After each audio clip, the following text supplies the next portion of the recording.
Hey everybody, welcome back to the 10th floor. It's me, Matt.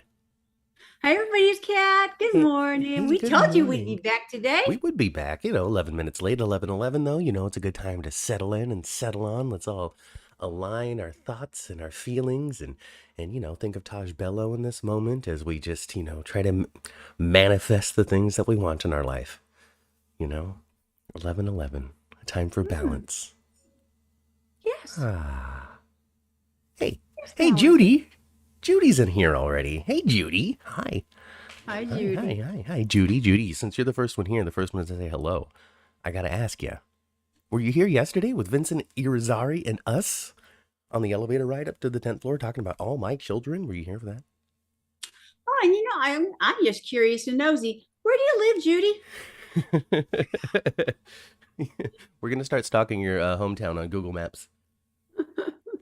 Hey, Chandra. Chandra's here too. Of course, Chandra was with us yesterday, just clutching her Erica Kane doll and just watching. I Just have watching. to find my Erica. Let me go get her. She's right here. Okay, okay. You were not Judy. Oh, Central Illinois is where she's from, Um, Oh, nice. But she was not. But that's all right. You know what? You know what? That's the beauty and the magic of YouTube is the fact that if you weren't with us live yesterday at 1, it's still there. It's still on the channel. Go watch it when we're done here today. And there it is, the Eric Kane doll when she was getting married Look. to Dimitri, right? Dimitri Merrick. Yeah. Look at that, Chandra. Look at her. She's so lovely. Look at Just amazing her. makeup, still in the packaging. It's got to be worth at least $900. At I least. think it's probably not worth a whole lot, honestly. Well, I love it. I love it. Yeah. And I finally could give your dad a reason why I bought it because he made fun of me when I bought this. And now you have centered your podcasting fame around an Erica Kane doll and a conversation There you with Vincent go. Irizarry She's so yesterday live here on YouTube. lovely. Well, there You know she what I is, think of all Erica dressed in Kane? white. She used to always say, "Oh, mother." She used to always say that to Mona. So it was a great time yesterday. If you guys weren't able to join it, again, it's on YouTube when we're done here in this hour and a half, 2 hours, whatever, how long it is, we're gonna jib jab about GH. Go and take a look at it. Watch it. Watch back. Lots of memories, lots of passionate, heartfelt, fond moments were shared by Vincent on his time with all my children and his time with daytime all around. Guiding light was talked Yes. about, days of our lives, everything. So Yeah. so yeah, it was a good time. It was a good time. You know what I was surprised because I didn't watch that Guiding Light that Hmm. was what he was on. Yeah, He was Lou Jack. yeah. I knew that he had I knew of Blue Jack and I knew about the character and it was very popular. I mean, Hmm. he was like as he is well known for that as he was Dr. David Hayward. Yeah. But I didn't realize what a short amount of time he actually played that. Sometimes you have these impactful characters that are only there for a flash in the pan that just live in people's memories. And I think he was on there twice too because he played twins. So he's Lou Oh yeah, Jack the yeah. first time and then he came back and played Nick the Yeah, twin. yeah, that's what he said. That's what he said. And then Yeah. we didn't get into it, but I was curious about what he felt like playing a zombie on Days of Our Lives. Because I guess the devil, Mar Devil or whatever, had resurrected some characters as zombies during that little weird arc that they had. That was a weird arc, Yeah, it wasn't it? was. Yeah, it was. But hey, I had so that movie Halloween Ends came out, and with it made me have to get Peacock for a month because I Oh, needed okay. to see this movie and I didn't want to go to the theater for it. So I don't know. Maybe I could watch Days for a couple of days. I don't know. We'll You see. We'll see. could, couldn't you? I What could. that didn't wasn't very much money, was it? I don't know. It was like $6, $5, something like that. Okay. Yeah, for the month. And then I don't know, somebody shared something about some sort of year deal for $12.99, but I don't know how accurate that is. That seems like a whole load of hooey to me, to be honest. Yeah, I But heard you that know too. what? I actually heard a buck 99. Yeah, that just seems that But I seems never off. saw any That seems real wrong. evidence That of seems incorrect. That does not seem like the truth. But hey, that. Hey, we're not here to talk about Days of Our Lives. We're talking here to no. talk about General Hospital. We didn't even get on the elevator yet. No, I mean we're out of the elevator. Hey, I'm Matt. That's Cat. Elevator. You look to the left and you can see the couch, and on the couch we're having a hushed secret conversation about changing the world with your algorithm, Spinelli. Oh my God. Um, my Hmm. goodness. But I mean, All right, so all right, let's just dive into it, all right? Because it's the caption, it's the picture, it's the thumbnail for this week. Is Oh, it Spinelli is. doing the Home Alone Oh, yeah. while talking to Maxie? Um, And he called her Maximista. I because loved that's it. yeah, I was thinking about Maxie. I was thinking about Maxie and her time on General Hospital. She's a 20-year veteran or whatever. She's been on the show forever. Hmm. As a late teen, all the way to today. Yeah. You know, And wasn't she a Disney kid before? she was a Disney kid before, did a couple of Disney movies. Hopped over to General Hospital, tried to hook in that younger audience, and I'm sure they did to a degree. That was Oh, Emily sure. and Georgie and Maxie and young Yeah. Jason and Yeah. Lisbeth and all of that, 2002, 2003, 2004 stuff. Yeah. So she's been on the show for a long time. She's had a big evolution. She's changed a lot. She She's still has. kind of a Spitfire, but more so a mother, a Yes. businesswoman. Yes. And what do you think? So she's gone through a lot of physical changes Yes. throughout the years. Now, I'm sure people have commented off of what I have seen because I really don't see people saying much. But she's a healthy woman now. It's obvious when Kirsten Storms is in a state of health versus unhealth because she's had some troubles in the past. Well, we've seen Kirsten like she is today. Mm-hmm. We've seen her skinny as a stick where it looks like Anna Devane is fat next to her. Which is no good. That's how thin we've seen her in the past. Right. But that's when she's been at like the height of her personal problems. Yeah. Right? But she's had health issues as well, though. Yes, yeah, absolutely. Health issues, and she was also on Days. Was she on Days of Our Lives, Kirsten Storms? That's good to know.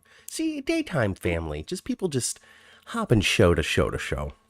Anyway, Well, the whole point is, it's been proven to us over and over again, Matt. Our chat knows a hell of a lot more than we do. oh, heck of a lot more. Absolutely. We have so many gaps in our knowledge, but thank you for you chat here to fill it all in. Anyway, the whole point of that wasn't to point out that Kirsten Storms it looks healthy now. That wasn't the point. The whole point was to appreciate the time that she has been on the show, and to just love Kirsten Storms for a moment and be happy that she's here, be happy that she's on the show, be happy that she's put herself in a position where she can be on the show because she's missed a lot of time due to things, and I'm just so happy to see her there, and I'm so happy to kind of see things rekindle between Spinelli and Maxie, because here's what's going to happen, folks. This is my thought in a couple of directions. Sam told Spinelli to run the algorithm on himself. You deserve it. Yes. You deserve it. Run it on yourself and find your match.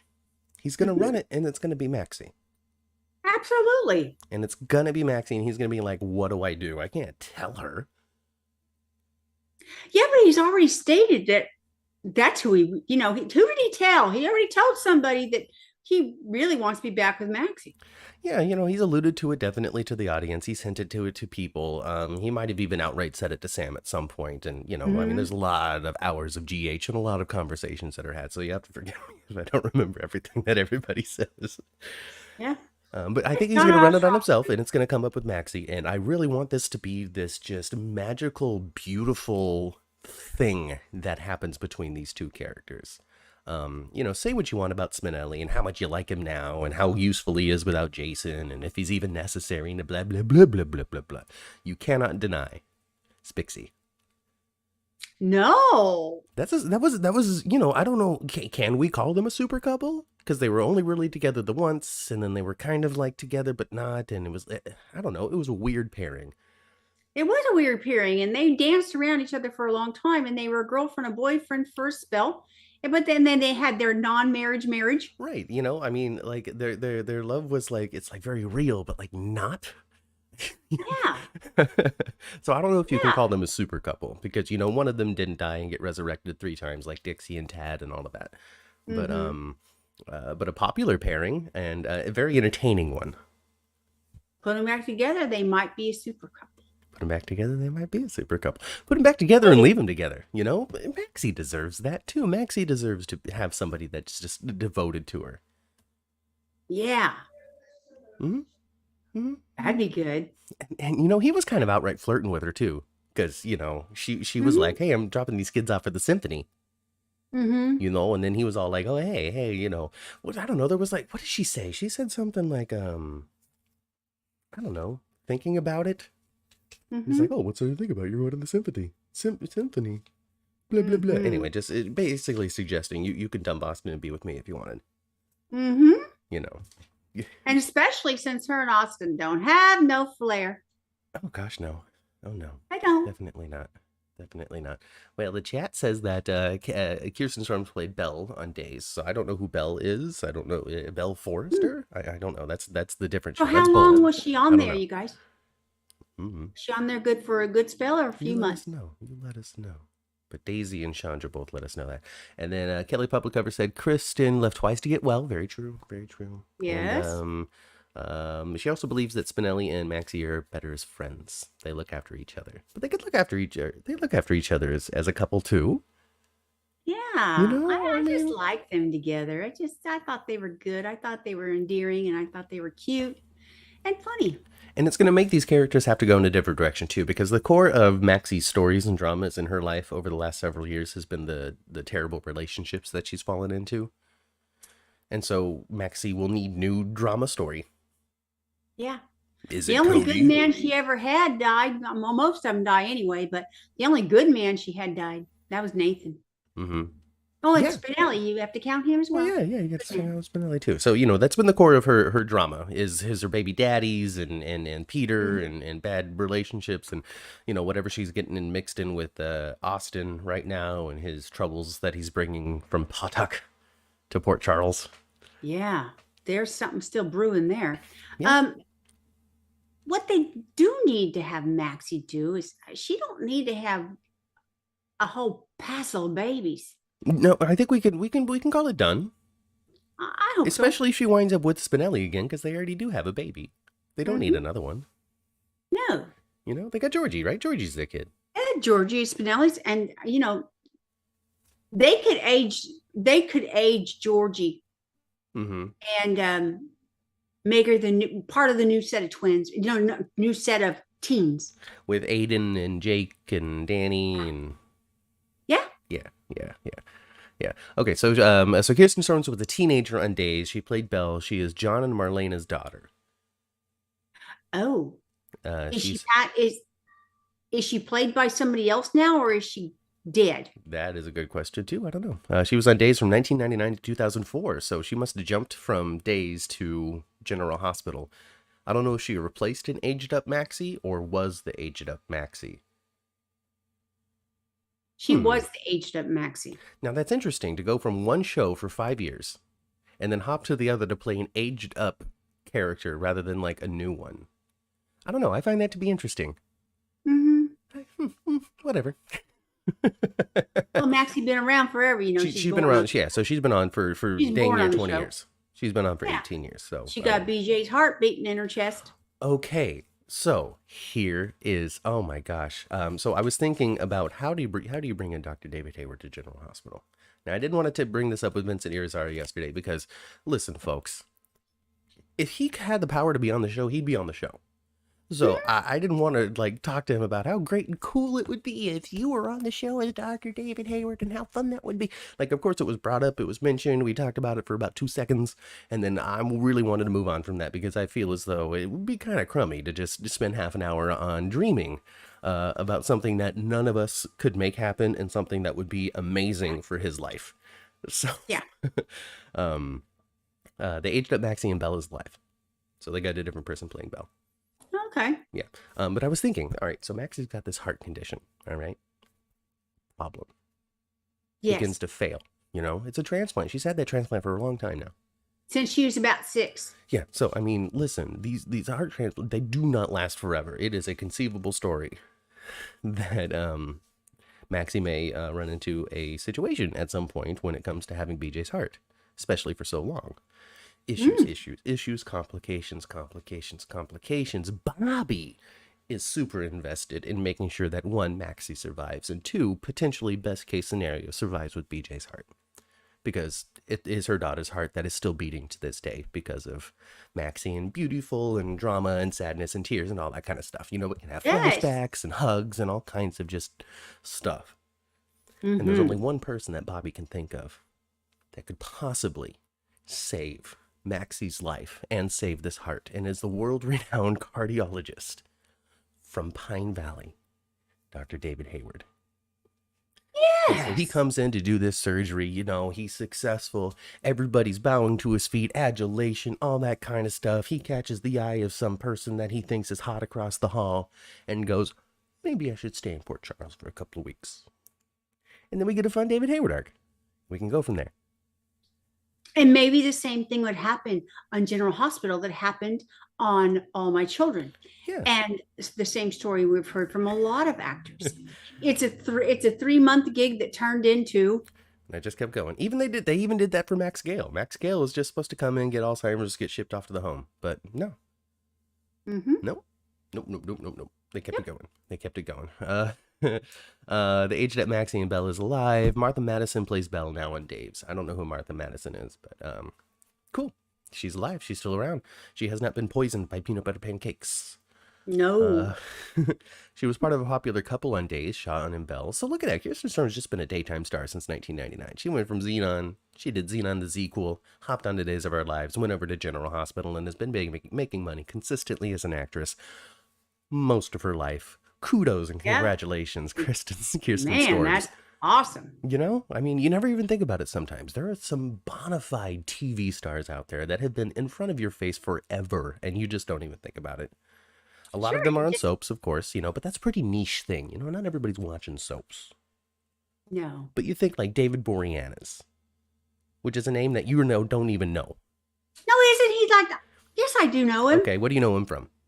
I know him from some kind of supernatural thing that was on ABC. See, that's the fun part. David Boreanaz played Angel on Buffy the Vampire Slayer in 1995. Okay. But he's been on TV without a break since 1995. Hey, he's a lucky guy. He went from Buffy, then he did his own show Angel, then he did Bones, which was a detective show, and now he's on SEAL Team, which started on CBS and now it's exclusively streaming on Paramount Plus, I believe. But that's an example of somebody that has been on television for freaking ever, in front of your face forever, and you don't even realize it, and you barely know his name, and you know one of his credits, and it was the first thing that he did 30 years ago. Actually, I was thinking of the Angel show. I just couldn't Yeah. remember what it was called. Yeah. But that's a Yeah, show doesn't I was matter. thinking of. He was a vampire. Daisy says Angel. Yeah. Hey, Elegant. Welcome. Oh, goodness. You know, I miss talking to the chat, honestly. Yeah, yesterday we talked to Vincent so much, and I wasn't able to engage with the chat as much as I wanted. But you guys engaged with each other. You guys understood the tone, and you guys understood that Vincent had a lot to say. So I really appreciate, you know, you guys just kind of rolling with it. You know, a couple of you guys reached out, tried to grab my attention for some questions best you could, and I did my best to push them in there. Yeah, it's hard because It's we hard. don't have a moderator. No moderator, you know, getting some like predetermined like questions going might be the way to go in the future. I don't know. We'll see. Maybe we'll do a pre-show, a little 10-minute pre-show where we can talk to the chat exclusively before the guest comes on. So you guys, what do you think about you know, we yesterday, you know, when we first decided we were going to do yesterday's show, we didn't have a guest. No, it was It just was us. going to be very different than what we wound up doing yesterday. So you guys, are you interested in doing that original format that we were going to do, where we're going to flip through the pages of that magazine? Yeah, we didn't even get to crack the cover. You guys interested in that? Because we'll go ahead and do a second show. Yeah, we can plan it for next month or something. You know, Thanksgiving remembering. You know, have a turkey leg and All My Children. Chandra said that she felt that Vincent appreciated us as much as they appreciated him. Oh, So that's great. And Elegant is I all love for that. having another show. So, hey, I mean, so far, a lot of support there.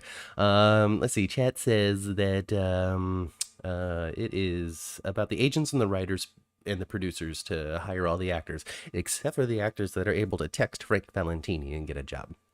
That's always a thing. Remember that. You can go straight to the top and say, hey, Frank, you got something for me? And Frank will go, you know what? I've been playing around with this, loose idea of like this fun dude named Cody that comes in and makes a big splash, literally. And, he could play some poker and took a second, huh? Splash, literally. And then, he could play some poker, and eventually he's going to sell Spinelli's algorithm to Woo. Which is where I think that's going as well.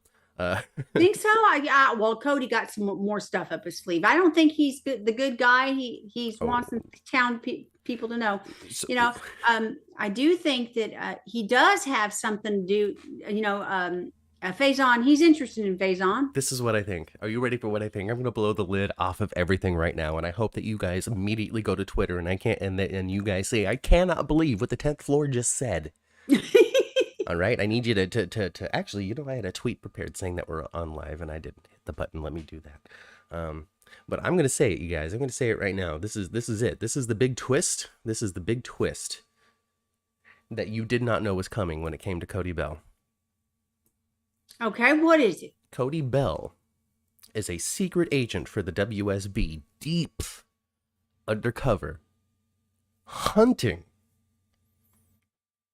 Britt for information about what happened between her, Faison, and whatever it was in 2016. Boom, tweet it, folks. I think you're right, Matt. I had a feeling of that also when he was sitting in Kelly's talking to Sam. Yeah. That he is one of two things, a really bad, nasty guy, or he's deeply undercover. I think he is a deep undercover agent, probably for the WSB, because we're light on WSB agents beyond Anna right now. And I think he is hunting information about Faison, and Britt could be the reason why Britt has to leave on the run, or she gets arrested for something. I don't know. Yeah. He's very, very, very curious about, he's involved in Woo. He's involved in this, that, and the other stuff. He's getting his hooks into this criminal underbelly. But I don't think it's because he's some sort of crazy West Coast mobster.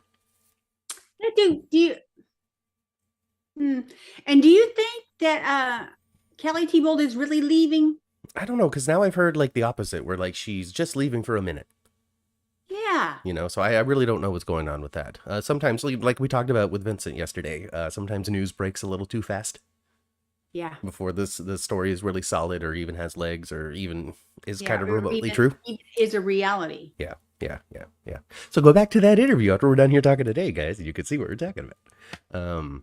So yeah, Chad, hey Chad, welcome to the show. Chad also thinks that Maxie is absolutely beautiful, which is another thing that I really wanted to make sure that I got across as well when we were talking about Maxie and how long she's been on the show. Gorgeous. And I really hope that she is an accessible character to people who previously feel as though they had not been represented on screen. Mm-hmm. Yeah. A man Can they give her something decent to wear, please? I guess that's the big thing, right? People keep on talking about how this Maxinista isn't such a fashionista right now. No, she got like worn out jean shirts on or something. I mean, maybe that has to do with the budget. I don't know. I don't know. I don't know. And maybe personal fashion as well. Or comfort. Maybe Kirsten Storms is just not comfortable in anything else right now. Maybe she just wants to wear just baggy sweaters. And I'm for it. She's got 3 kids. Maxie has 3 kids, and she's very busy not being front-facing to the public for a beauty product. Like she could be frumpy a little bit if she wants to. Plus, she's busy. Okay? Oh, maybe they could why don't they dress her up and make her the new face of deception? The ordinary, I heard woman. Trina. I heard Trina's going to be the new face. I thought Trina. I mentioned that. I thought Trina too. Yeah. But I think Maxie would be pretty cool. Maxie would be pretty good. I don't know who they could replace Sasha with at the moment. So who's the next prettiest person? Not Esme. She's locked in the basement. Well, are all pretty. I guess. Maybe some new person. Some new person for Cameron. Cameron needs a new person. Because if Cameron doesn't get a new person, Cameron's going to leave the show. Well, Cameron, yeah. Jocelyn. And they confirmed what I Crazy always down thought, there. Ma. They confirmed what I thought this entire time. What's that? Ain't no noodles getting boiled between them two since the filming. I know they outright said it, didn't they? Cameron outright said it. We haven't even breathed on each other since No. since the cabin. And then he's backpedaling. It doesn't matter. Doesn't matter. No, Doesn't it's fine, matter. it's Doesn't fine. matter. No, I don't want to make you mad because you know what? It's okay. But I want some. Because I want some. well, because you know the audience knows this too. As I gesture to the chat for myself, men are often like cool, awesome, great, but they're also afraid that if they breathe the wrong way, it's all over. You know, like, oh no, like it's done. Like, the nervousness that just exists in men. That if you cross your eye for 2 seconds too long, the other person's gonna be like, all right, I'm done. So yeah, I get it. Yeah. Well, is that a problem? Yeah, kind of. I mean, no. I mean, Yeah. no. Everything's fine. Nope. Yes. Because I don't want to push myself further away from the goal line by being too needy. Yes. Poor Cam. Oh, Yeah. goodness. Jean thought it was off. Jeannie? Jeanne? I guess that's Jean. Janae? I don't know. Tell me. They thought it was off screen.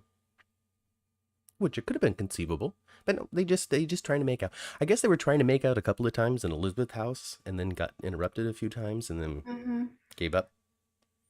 Yeah. Oh, goodness. You know, they could be like, well, I don't know. You remember how back when Robin and Patrick used to just do it anywhere? Especially They go in in the showers. storage closet at the hospital all the Yeah. time. They go in the locker room. No corner of the hospital was safe between Robin and Patrick.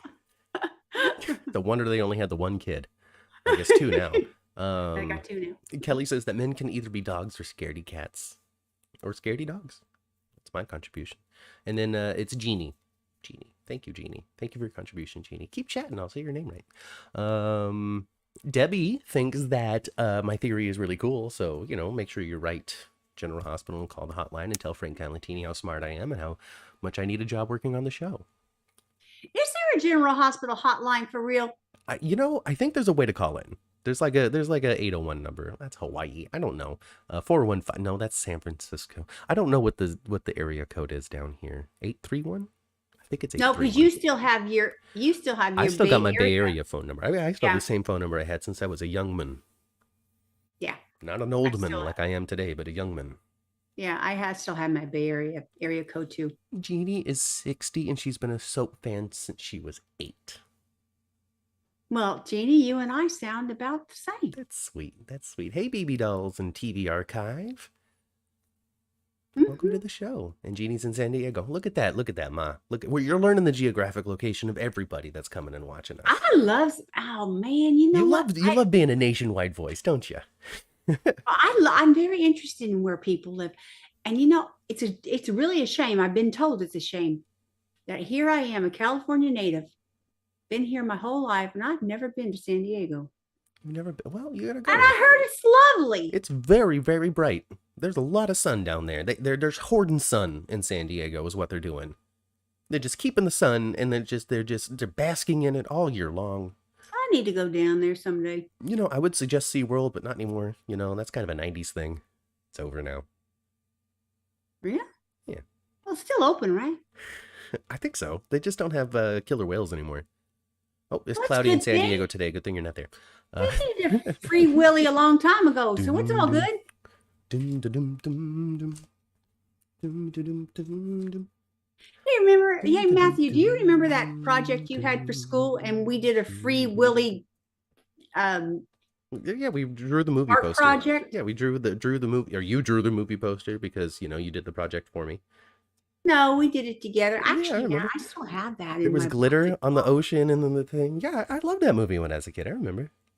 I still have that piece of art too. Oh, And we put glitter on it. Oh my Remember? God. Make Yeah, the ocean a yeah. little more bright and sparkly. I do remember it. I do remember Yeah. it. It was that moment, Mom. It was the adding to the glitter to the project that changed the trajectory of my life forever. If it wasn't for glitter, I would have turned out different. Hey, Jacarius. Are you telling me glitter made you gay? Yep. That and share. In any case, Funny. in any case, so young people on the show. You know, we talk about Cameron and Jocelyn. Clearly, that's on the rocks. Clearly, that's going to crash and burn because clearly Cameron's going to go sleep with somebody in science class. Don't you think Jocelyn might hit the sheets with Dex first? I mean, probably. She's getting more screen time. Poor Cameron. He's just going to be left at Kelly's. Currently, she's mad at Dex. So, you know, but that's just going to add to the love, you know? No. You got to love somebody deeply. You can't be that mad at somebody unless you care that much. Yes. If you didn't care, she'd just be like, whatever. And Cameron clearly knows that Dex is a threat. Oh, yeah, because at this point, Jocelyn has made a point to not talk about him to Cameron. Because Michael's like, yeah, you know, gosh, you know, all that confronting with Sonny, you know, she's probably pretty stressed out. You know how he does. Yeah, I do. And poor Cameron's just like, what? What do you mean, Dex? Well, I don't like her hanging out with that guy. I heard some bad stuff about that guy on the street. Where I'm from the streets too, you know, Michael. So, poor Cameron. I feel bad for the guy. But hey, you know, maybe this should turn into like some songs. I really like William Lipton singing on the show, so we can just, you know, lean into that. You know, maybe he can be the person that Brooklyn signs. You know, once Chase is like, no, screw you, I'm gonna be a cop again. Get on my face, BLQ. Maybe she can be like, hey, Cameron, you wanna sing? Actually, she's foolish not to be doing that already. Yeah, you know. He's by far. Jacarius. Oh no, Very. Jacarius. See, I go back and forth. I'm terrible. I'm sorry, Jacarius. I'm gonna make sure that I always say Jacarius in the future. Saying people's names right is important to me. Well, I agree. And I always do some kind of association. So I got to remember that even though Jacarius cares, it's not care, it's car.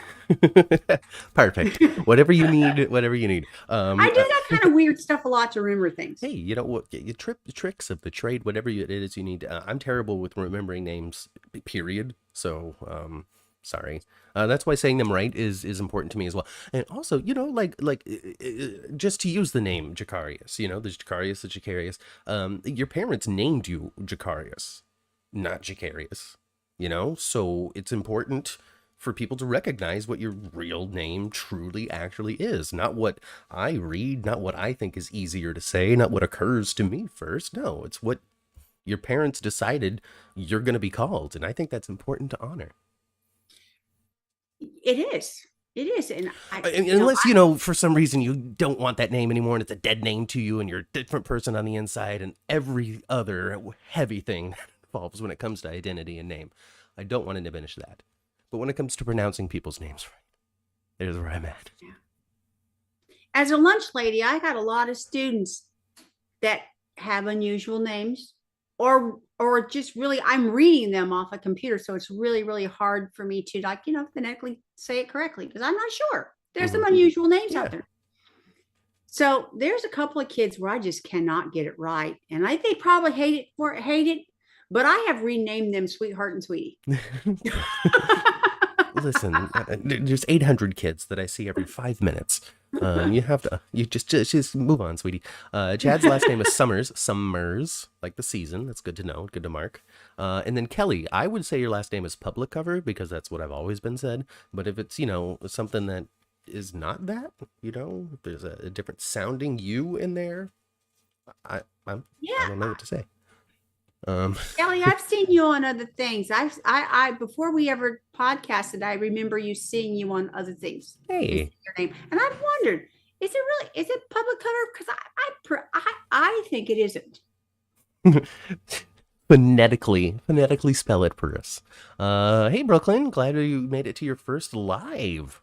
Hey, Yay. I'd love to see that. A lot of new subscribers too. Vincent brought a lot of new eyes onto us. So thank you so much, everybody, for joining us for the GH chat for the first time, in which we've talked remarkably small GH. But you know what? There was only 4 episodes, and not a lot moved on. So whatever. So did you find that 4th episode? Remember you thought I did. Okay. There was a Wednesday. Public cover as in over with a C. Public over. Public over. Public over. Public over? Over. Huh. Oh, so when are we going to see Austin Mason Gordon storyline? Thank you very much, Chad, for getting us back on track here. Hey, bingo. Kelly Public over. Anyway. Second one. So when are we going to see Austin Mason Gordon storyline? Who's Gordon? Was Gordon the guy that they euthanized? Or I assume euthanized? Yeah, I'm not sure what that guy's name was. I don't even remember what the cousin's name is. Mason. Mason is the cousin. Okay. I remember that because it's such like it's such a Chad name. Just Mason. Like and it just doesn't kind of fit the guy. Who is Austin really working for, wonders Jeannie. At first I was like, maybe it's Ms. Wu, but now I'm not so sure. I don't know. Is it like some like moonshine making like like what is it from the like mother and like the dopey sons from that movie, with Robert De Niro as a very super young man. Oh goodness, it's a really old movie. I mean, I'm so sorry. It was definitely made within our audience's lifetime. It's not that old. Whatever. Who's in it besides that? Gosh, I don't know. And then they all got shot and die at the end, and they're all like robbers and stuff. And Robert De Niro's in Deliverance. Was it's not Mama Deliverance. or something like that. Yeah, like the mom. Like there was the mama and the three kids. Was it? Oh, I want to say Shelley Winters played the mom. I think that's right. I think it was Shelley Winters. I think so, because I remember watching it and going, "Oh, she was and there's Roseanne." nastiness in there too. She sharing sheets with her kids and stuff. Mm-hmm.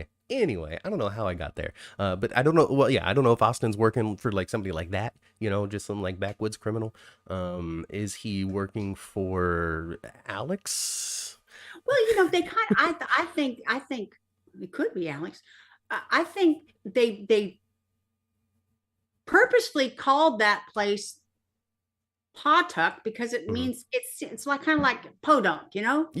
I mean, out in the woods backwards. But I also think that there's these little references that the producers of General Hospital make to other media that I think that they might like, because Pawtuck is it's a brewery or something from Family Guy as well. So I don't know if that means it's a real place or if it's just a nod to some other thing that the people like. Yeah, but there's a lot of untold story about that, and they need to focus on it a little bit more, or people are going to just forget about it. Yeah, it's definitely something that's being played very, very, very, very slowly, quietly in the background, I guess. I don't know. I don't know. Jacarius wants to know, who do you think the Hook should kill next? And that is a very tough question for me to answer, because I really think that Trina is going to be targeted next, and I don't think she's going to die. You think Trina's going to be targeted next? They keep on talking about keeping her safe and her safety and this and that, and can you watch her? And now I've got my guards on her. Thank you so much, Sonny. And and I don't need you. I can protect myself. I don't need all of this stuff. I just think it's coming. Will she be next? Maybe.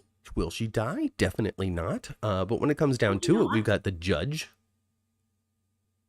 hasn't been attacked yet. Right. The judge has not been attacked.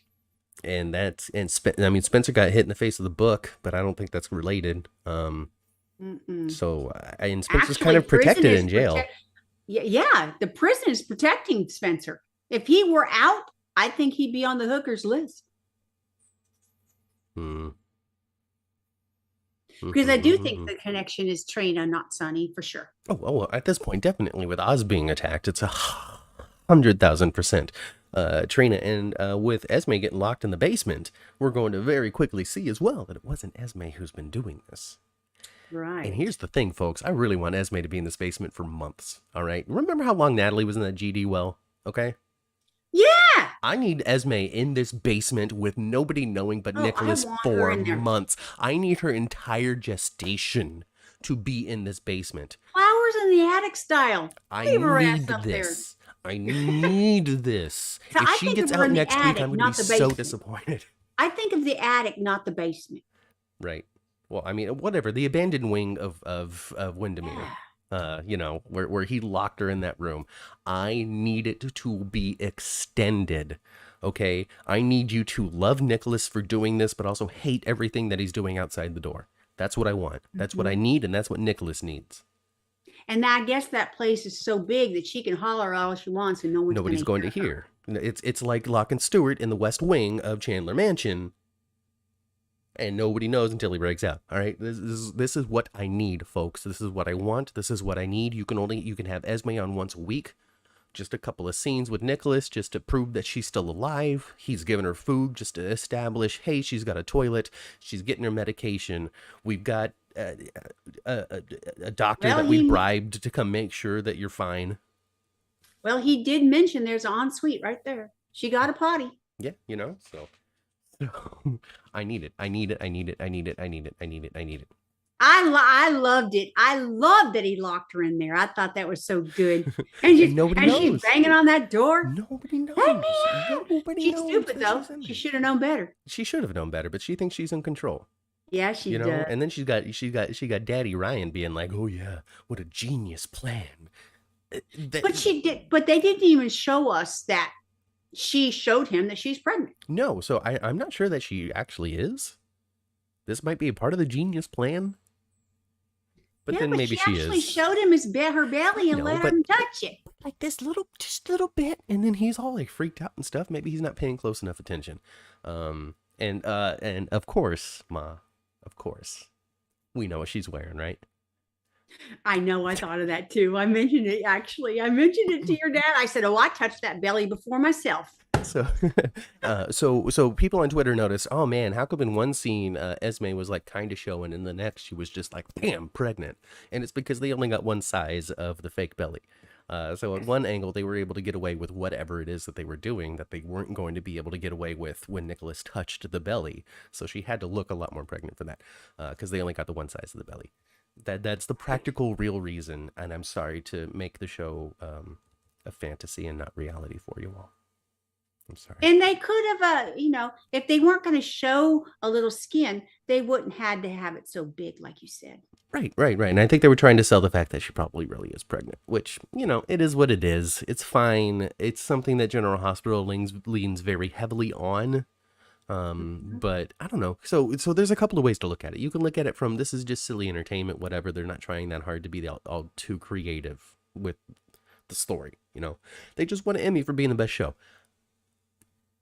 I mean, I kind of feel like, you can kind of write on that a little bit. Maybe they're writing on a little bit too much, but I can see that. But then, you can deep dive, dig into it and talk about, the misogyny in Hollywood and how this is just a man's masculine dream of just every woman pregnant and just having babies by every man around them, and how it makes them feel strong and important and virile and all of that stuff that could actually be pretty true. Well, I don't know, Mom. I'd have to show her in the kitchen barefooted making a cheese sandwich. Maybe that's coming. Maybe that's coming. Maybe that's the future for, maybe it's, oh God, a cheese sandwich. Has no meat, no mayonnaise. I want mustard on that cheese. Are you sure? Yes, mustard and cheese only. If she's pregnant, then maybe she'll lose the baby, says Chad. Chad, a big contributor this week. I just don't see her having as redeemable. I just don't see Esme as being redeemable without a baby. What? If she has a baby? I don't, okay. I don't know. I guess she needs some sort of baby loss tragedy, but we just lost a baby. We just lost Liam, and we didn't get Brando walking out of his funeral with Liam in his arms or anything. So we sure didn't. No, I was disappointed with the Brando funeral. Honestly, it was more of a vehicle for Sonny and Michael to fight than anything else. I agree. It was. That should have been, as much as I am finished seeing Sophia Matson cry about something.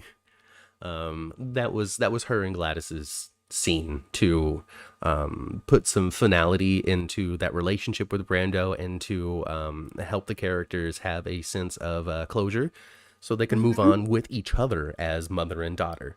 They needed that private scene of just them two over Brando's coffin, bring back Johnny Wachter to lay in there still, and have them have a heartfelt, we're gonna miss him so much, but baby, you got me still thing. Mm-hmm. And then, Well, if there's no more room for these characters on the show anymore because we're trying to trim the fat, then they can go to the Betty Ford Clinic in Los Angeles together, I mean, not that Gladys needs to, but she can go there and support and live and blah, blah, blah, Yeah. Give them a chance, especially for bringing Griffin back. Clear some people out, bring Griffin back. Yeah.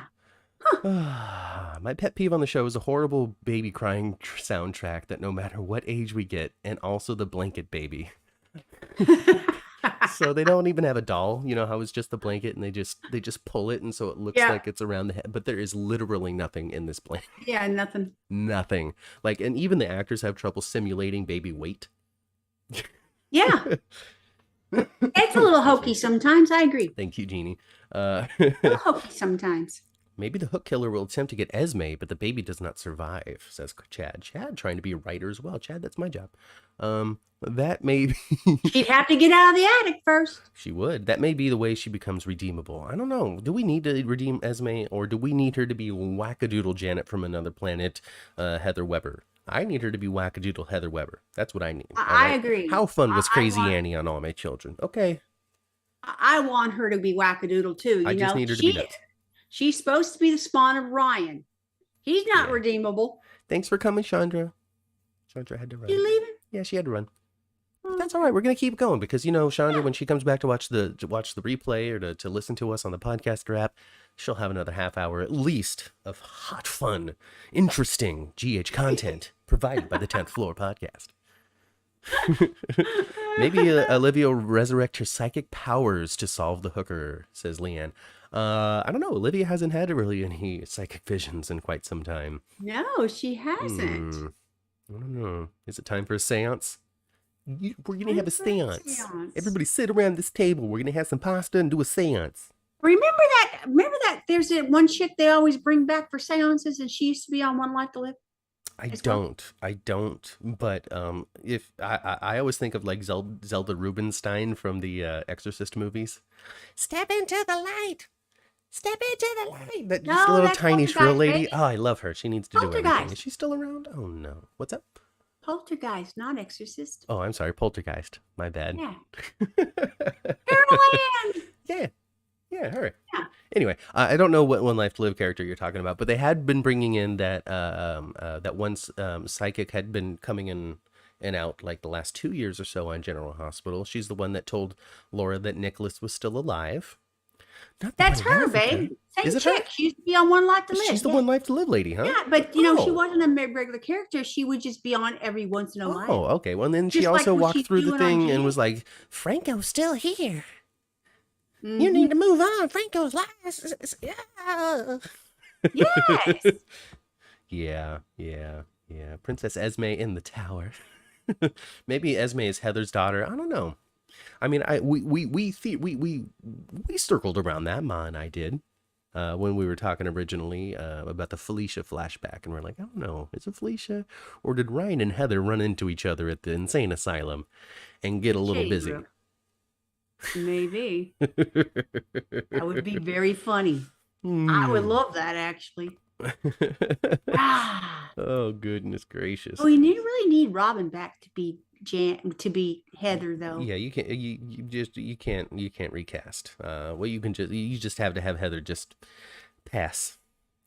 And then Scotty could be like, oh, dang. Oh, Matt. Yeah. Unfortunately, it wasn't on the flip, but you did see a Kentucky lawyer come back. I did see my Kentucky lawyer come back. He did. I gotta post it right here. It wasn't on the flip, though. That's all right. That's all right. We don't. Sometimes things can be a surprise. He showed up very late in the episode. Nobody expected him to show up when he did, and prove to be such a foil to Victor Cassadan like he was. Let's just hope that doesn't mean that he's soon going to meet his end, because I really do enjoy myself some Martin Gray. Something fun, something that I enjoy a little bit about the fact that Pine Valley doesn't seem to have any legs no more is the fact that we're probably going to be able to keep Michael Knight on General Hospital. Anyway, so my note is Martin's back, Cyrus is back. Where's Laura? Right? Got to be coming soon, right? Oh, I hope so. So I need all three of those siblings. I love it. the bug in Lucy's necklace was way too predictable. Leanne.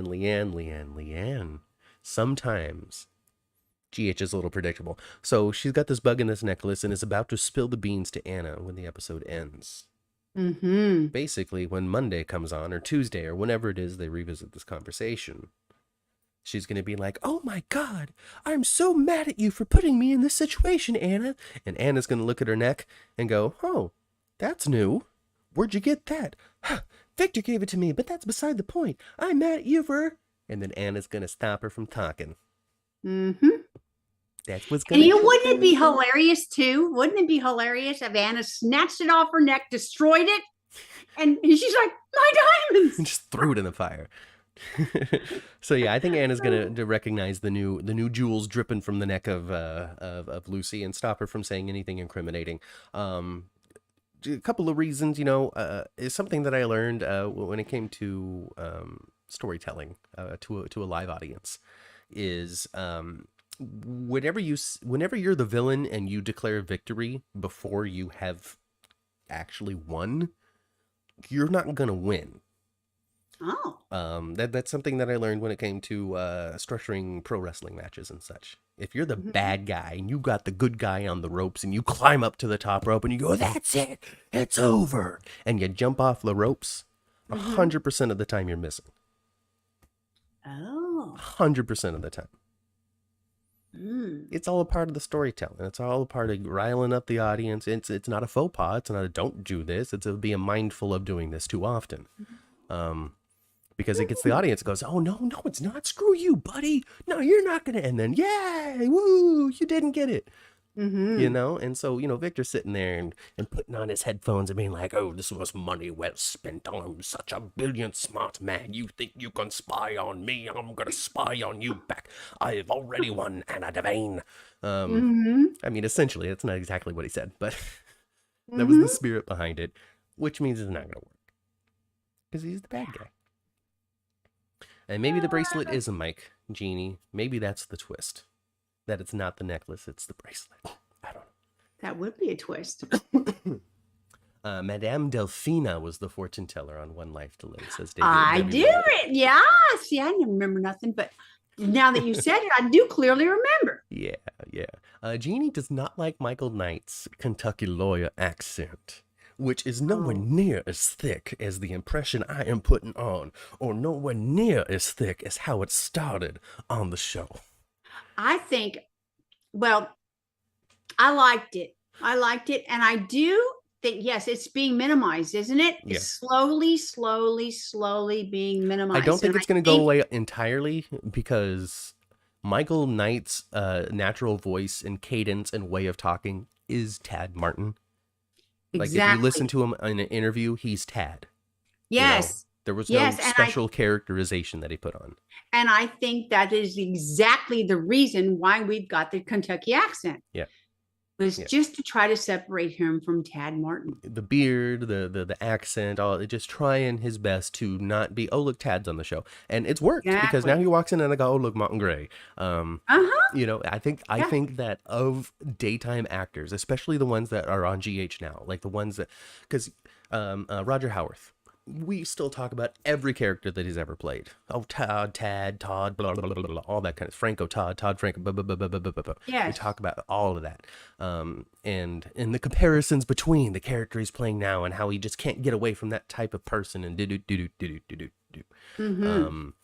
Michael Easton, we talk a little bit then, but it's very easy to remember the detective McBain. Caleb, the vampire, shedding those skins has not been as easy as Michael Knight has done when it comes to encapsulating this character.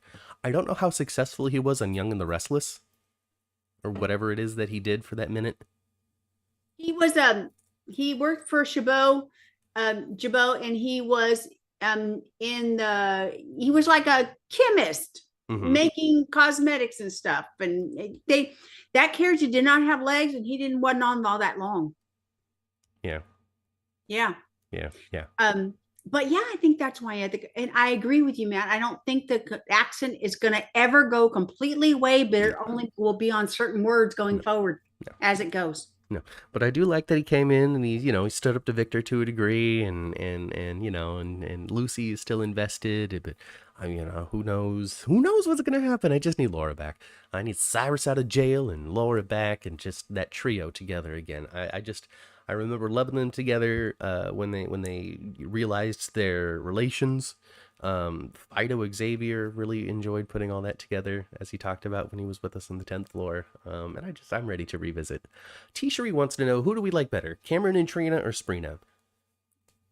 I just don't think Cameron and Trina have legs. I think that they've proven that those two characters don't have a spark for each other. Even if we might want to see the actors together, even if the actors have great chemistry together, the two characters have already proven that it did not ignite.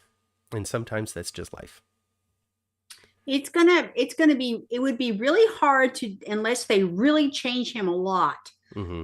It would be really hard to make Cameron look like a grown man. He's still kind of that little boy. Like everybody else is kind of grown up, but instead of growing into these adventurous young people, he's grown up into the dad of his family. Yes. And that just puts him at a completely different speed than his contemporaries and friends now, because they're off falling in love with cops and digging in garbage cans for bracelets and being sent off to jail, while Cameron is running Kelly's and making BLTs and being there for, picking up Aiden from soccer practice and all that kind of stuff. So yeah. Who knows what's going to come from that. It's always good to have like good people like Dante. Dante's a great person. Dante might be the most adult person in all of Port Charles. I love the character of Dante, actually. I really do. And you know what I love about Dom is, man, I like his snark sometimes. And he just seems so believable and natural. Yeah. And and when it comes down to it, Dante is like the most responsible of everybody. He's got the finger on the pulse of what's going on. This big pop off at Brando's funeral, and Dante's like, all right, that's enough. Like, just stop. Yeah, he's just like, he was like, what a perfect line for him would have been right there is cut the crap. We got to move to Hulu. All right, cut the shit. That was that's one of my favorite things to say, actually. Shit. Can't wait till your grandkids are old enough for you to say that to them.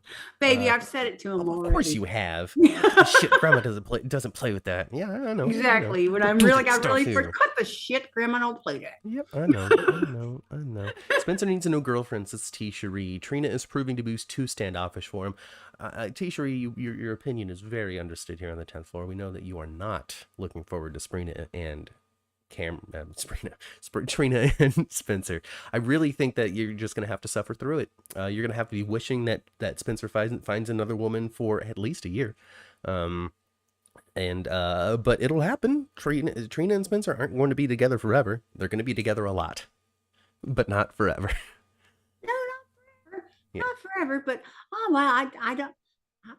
Well, I can't say that I agree with you. I really want to see Spencer and Trina together. That's the fun part about running the show like this. It's the fun part about talking about a show that we all are so invested in, is the difference in opinion.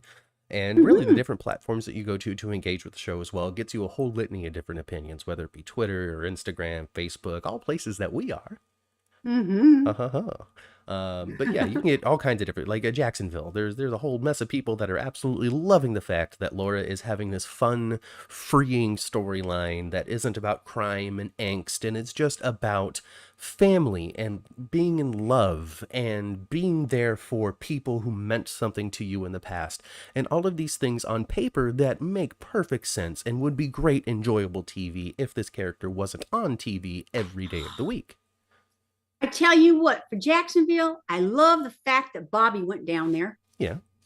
And if they don't have Carly and Bobby put Peyton in her damn place together, they are missing a real opportunity. Yeah. Oh, I want Bobby and Carly to just squash her. They probably will together. It's gonna be ultimately, delicious. ultimately, I think they should lose. I think that they are coming far too late into this whole development plan to stop it in its tracks. I think the right I thing. agree, because half the cemetery's already moved. Exactly. I think the right thing would be for them to not be able to stop this, but for the experience to bond Carly and Bobby. That's why she, Bobby, Mom, you're here. Spencer was the name that I never took or really appreciated. She got me to the point where we reunited. They kind of had a little heartfelt conversation about that on Friday. It's probably ultimately going to be, hey, I'm gonna go home as Carly Spencer. I love it. For you, Ma. So that's the whole point of it. And I get that there's a whole group of people out there that are far more like, how people love Anna and they're just like, oh my God, I can't wait. Like Twitter is full of Anna fans and full of Sprina fans who are just drooling for these moments with these characters. Carly has the same fans. I would love it. If this is how she decides that she's be Spencer. When ultimately her and Bobby just tear this woman down. And they high five each other and say, don't F with Spencer women. And that's when Carly said, that's it. I'm going home as Carly's friend Valentine. I know you're listening. You need these fresh thoughts. You need these fresh writers in your room. Me and Matt and Kat, right in General Hospital, bringing you these moments. Oh, and you know what? Another thing I loved was when Peyton called her Caroline again, and she said, "There's only one person. There's only one person allowed to call me Caroline, and he's not around anymore. As Uncle Luke." Yes, that was the only person she allowed to call her Caroline. And at first, when he first started calling her Caroline, it was just a slap in the face. Yeah. But by the time Luke actually left the show, it was a term of endearment. It's beautiful. Yes. Beautiful. Cam and Trina have no chemistry, says Daisy. I love how Dom is showing his gray. Dominic Zambranga as Dante. Says Leanne. Like I was saying, Dante is the most adult, most responsible, most put together, most like I got my life made of everybody on the show right now. I saw on the chat come through saying Lulu needs to wake up. I don't think Lulu's really going to benefit the story or the canvas at the moment. So we're cool. They have too many other things to iron out. They've got like Austin's story. It's got a lot to go. Yeah. Esme's story still has a lot to go. Elizabeth's story still has a lot to go. These are things that are not winding up. They're still building up. And even then, Lulu had been kind of written into a corner as a character anyway. What was she doing when she got blown up? Dating Dustin. Yeah. Yeah. But the thing is, though, when they wake somebody up, they can just change the direction of the character. She can come up. She could wake up and be like, the spirit of Cyrus Renault has come into me. All the villainy that he has rejected is now within my body. They can do whatever they want. Well, if she wakes up, you know who I want her to be. You want her to be that other one. Yeah. Let's see here. I'm a Carly fan, so I don't mind how much time she's on the air, says Daisy. See, I've told you, there's people out there that are just give me more Carly content. What is that, Drew? Wet in the towel? Give me more of that. The only way for me to turn on Carly is have her stop protecting her children, because that's the endearing part of the character for me. Well, let's hope she never brutally stabs Michael in the kitchen. Why can't the new road be named after Virginia with a memorial? There we go. It's a Virginia Way. This is you can drive over my mom's grave going to the beach and remember that you're doing it. I mean, that's a way, a couple Virginia Rose Highway, or Virginia Ruby Highway. I don't know. Virginia Ruby Highway. Or I didn't see Thursday or Friday to Holly. Holly has not showed up yet. I don't know when that's happening, but it's got to be dang near soon. Maybe even as close as Monday. Should have maybe even been the Friday reveal had they not been preempted. I don't even know. Well, yeah, because I had heard, and maybe scheduling changed that. Her first day was supposed to be the 12th. Well, then maybe it was pushed back because of scheduling and preemptions and re-edits and stuff. I don't know. But not yet. No Holly yet. But Oh, chat did remind Chad in the chat. Said, but Anna did tell Robert to start dating again. I don't know how that directly leads into Holly because I mean, we're theorizing she's locked in a jail cell on Crete and everybody just forgot. Um, like she's been eating rats, I like in The Stand. I want a Robert Diane romance. Robert and Diane Miller. Yep, Here's the thing about Tristan I do. Rogers. This man right here, Tristan Rogers. Who plays Robert Scorpio, DA Mm-hmm. Robert Scorpio in General Hospital. Right. Mm-hmm. This man right here. That's It him. don't matter who he shares a scene with. He's gonna have that I want to do you chemistry. There is just something about Tristan and Robert, or Robert as I don't know who it is that has taken the driver's seat when it comes to sharing a scene with somebody. But it doesn't matter if it's with Anna or with Olivia or with Diane or with anybody. If he's in a scene with a relatively age-appropriate woman, it's gonna work. Yeah, he's there's something about him in there. Yeah, yeah. There's something about him. See, now, just the thing that I just have to be mean about this though, because the thing is, he is 800 years old, Tristan. I'm so sorry. The charm, the smiles, the jokes. Oh man, you're super cool to talk to and stuff. But the line comes up when it comes to like, are we gonna fade to black with him making out with somebody? Because I don't really want that visual. Well,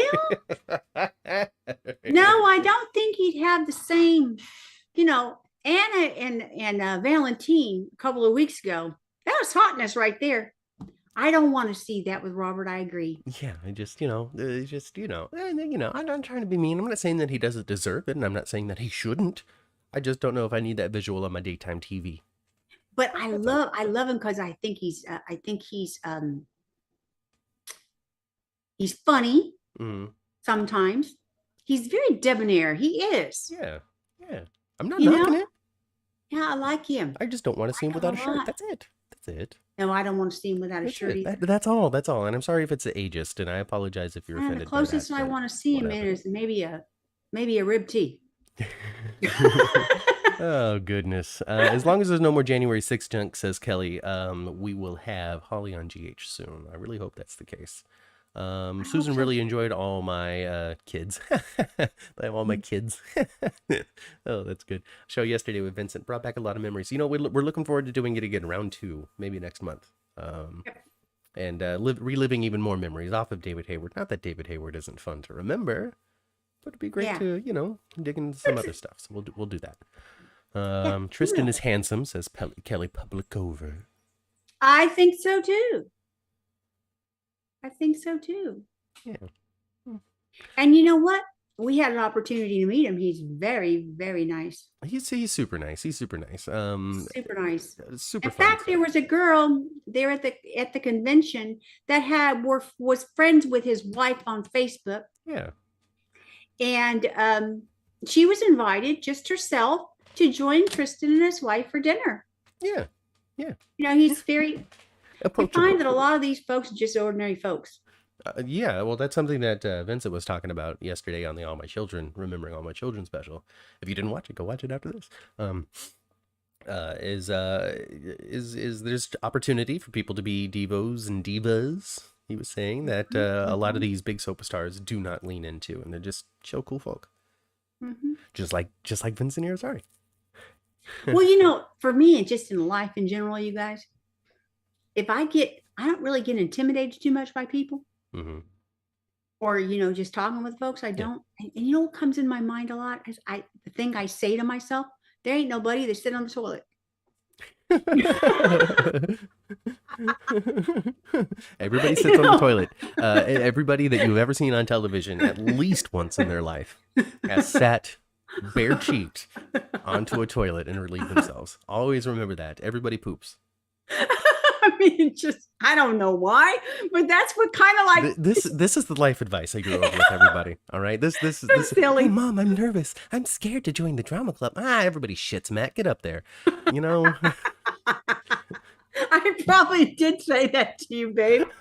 I probably did. I'm a crazy, you guys. I'm a crazy mother. Okay. Oh, no, you're just real. I am real. You're I think you're like the Olivia Quartermain of mothers. If anybody's gonna tell Leo to shut the f up and go sit down, it's gonna be Olivia Quartermain. Yeah, that's true. Oh gosh. If Cody winds up being Robert's nephew, I wonder how that will fit in with the Phazon background. I don't know, but maybe that's exactly why Cody joined the WSB or DVX or whatever it is that he's up to, is because he knew what his family line was. He knew Uncle I don't know. He seems to be pretty shaken up about the Mac thing, so he probably didn't know that. He does seem to be shaken up about it. He does. He seems to have some genuine, like, ooh, really? He does. It doesn't seem like it's new. It's not. It seems like a revelation to him, not something he's trying to, show that he doesn't know. Yeah. Yeah. Mm-hmm. There's lots and lots of layers of Cody yet, There is. And I think he's way more interesting to me than he was before, because they're starting to get off the track of the same scene with him. Yeah. Like he hasn't even talked to Britt in a couple of days. Yeah. And and they took him out of the fancy barn. Right. Stop hanging out with the horse all the time. Hanging around the horse all the time. I know everybody misses Comet. Relax, he'll be back. But I do love his relationship with oh shoot, I can't remember his name. Little dude, Olivia's kid. Leo, yeah. Why can't I remember that? I don't know. I do love. We'll remember it one moment and forget it the next. That's fine. I know, man. I tell you. But I did love the scenes with him, and talking about going in and doing some classes with him, and maybe he could get a trophy too. And I loved all that. I guess it's these little redeeming things that makes me think that Cody isn't necessarily going to be a bad guy. Honestly, when it comes to this actor, I don't remember his name yet, because I don't remember it yet. Mm-hmm. But this dude, who I guess was on One Life to Live, is a similar fun-loving guy. Like I like him. Like it's tough for me to like say, because I'm not invested, in the life of Cody yet. Would he be if he's Mac's son? Cool. I'm for that. More so because I like Mac, not because I want that for Cody. Right. So, but when it comes down to it, like if I was in a friend group and then like Cody was on the periph because he knew my friend and was chilling and hanging out, like I probably would enjoy his energy. He'd be like fun to hang out with. So I like him. And from that, is the possibility that I could be invested. Maybe there is something interesting there. Maybe there is something that I want to see from this character, from the way that he's being portrayed by this actor. I'm open to it. I would like it to be interesting, and I think the interesting thing for me would be what I spoke about today, with the whole actually being deep undercover secret agent thing. I like that idea, because that whatever antagonism that exists between him and Dante can then kind of like become brotherhood in arms type of deal. Yeah. So I don't know. I'm okay. I liked it. You know what I liked too? I liked on Friday the way how Sam just went after him there in Kelly's and just put it out there when she sat down. You hurt Spinelli, I'm gonna hurt you hard. Don't do nothing. All right. Sit on this forever. Don't say a thing. If you continue to pressure him about stuff, I'm going to make you regret it, Mr. Cody. MSU pretty much sat down and said, "You're blackmailing Spinelli," and that's it was more of an arrangement. Yeah. Matt, why did Anna and Robert break up? I don't know. Probably because one of the two of them left the show, and so they needed to break up so the other person can stay on the show. I'm thinking that Anna left the show because Finola, she comes and goes. Robert stuck around and had to fall in love with Holly. I think that's what happened. I think that's what happened too. Anna left the show, probably went over to All My Children. Or something. Yeah, I don't know. But as for the story reason as to why they split up, I don't know. Danger, lies, cheating. I don't know. I don't remember why they broke up either. When it comes down to it, Anna's relationships have ended for every reason you could possibly think of. Ended with Finn because of the fact that she just couldn't tell him as much as she wanted to, and that sucked for her, so she left. Anna and David ended because Leora passed away, and they just couldn't get over that heartbreak and had to reset their lives, essentially. Anna and I don't know, other people that she's been with. But you know what I love what they're doing with Anna right now is they gave her savvy back. When she was with, dealing with Peter, like, damn girl, you're WSB, you're this and that. You should be more in tune. These things shouldn't be like going over your head, and therefore while they work. Now they're giving her savvy back. Well, there we go. Now she's on top of it again. Now Secret agent she always was. And she's like, not missing everything. I think you're right about the necklace too. I think she's going to realize next week that necklace. Oh yeah, that's a plant. I'm not for this. I really want to see what the deal is between Cody and Miss Wu. Is this Kelly Public over? I think that, well, if Cody's the secret agent, then he's positioning himself to get in and mix it up inside the Wu organization to a degree. But Wu is trying to use Cody to get money from Sonny. The layers that Ms. Wu is running right now are really only picked up if you're paying attention to every scene that Ms. Wu is in. Here's the thing about a character like Wu. In my opinion, I don't write the show. Okay, guys? All right, get off my back. I don't write the show. Wouldn't it be crazy if she was a hooker? It would be crazy if she was the hooker. I don't see how that would be advantageous to her, but that would be crazy. Or she was behind it. I don't know. But when it comes down to it, Miss Wu is on the show only to push the Miss Wu story. She's on so seldomly that when she's on, there is no time to waste with, oh, this is just going to be a fun scene between Miss Wu and Brad. And everybody really, really loves her character and is very interested. So whenever there is a Miss Wu, a Selena scene, we are all glued to it, and we are trying to intently listen to every word anybody in the scene is saying. Yeah. And recently she has invited Cody to come and rack up the stakes in the game. Not necessarily so he can win himself, but to just increase the stakes, increase the loans that she has to give out to these rich people in order to feel confident and powerful that they beat all the people, right? And he was going to get a cut or a payoff from that. Then a little while later, she invited Sonny to come and join the games. And he was like, nah. Nah. She's like, oh, come, it's fine. Just friends blowing off some steam. And he's like, yeah, just do a little bit of gambling. Maybe I'm going to do it, right? So he may show up and do all of that, and she's trying to leverage something in that, trying to take something from Sonny in this way. The person that is the person that really is not dealing with Miss Wu correctly is Curtis. Yeah, he's being a little too.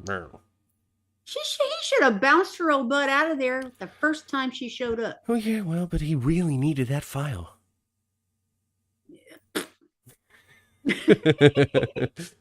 Oh goodness. Jacarius, I forgot that Anna had another daughter, Leora, who died. Yeah, it's very tragic and very sad. Happened in the early 2000s, but is she really dead?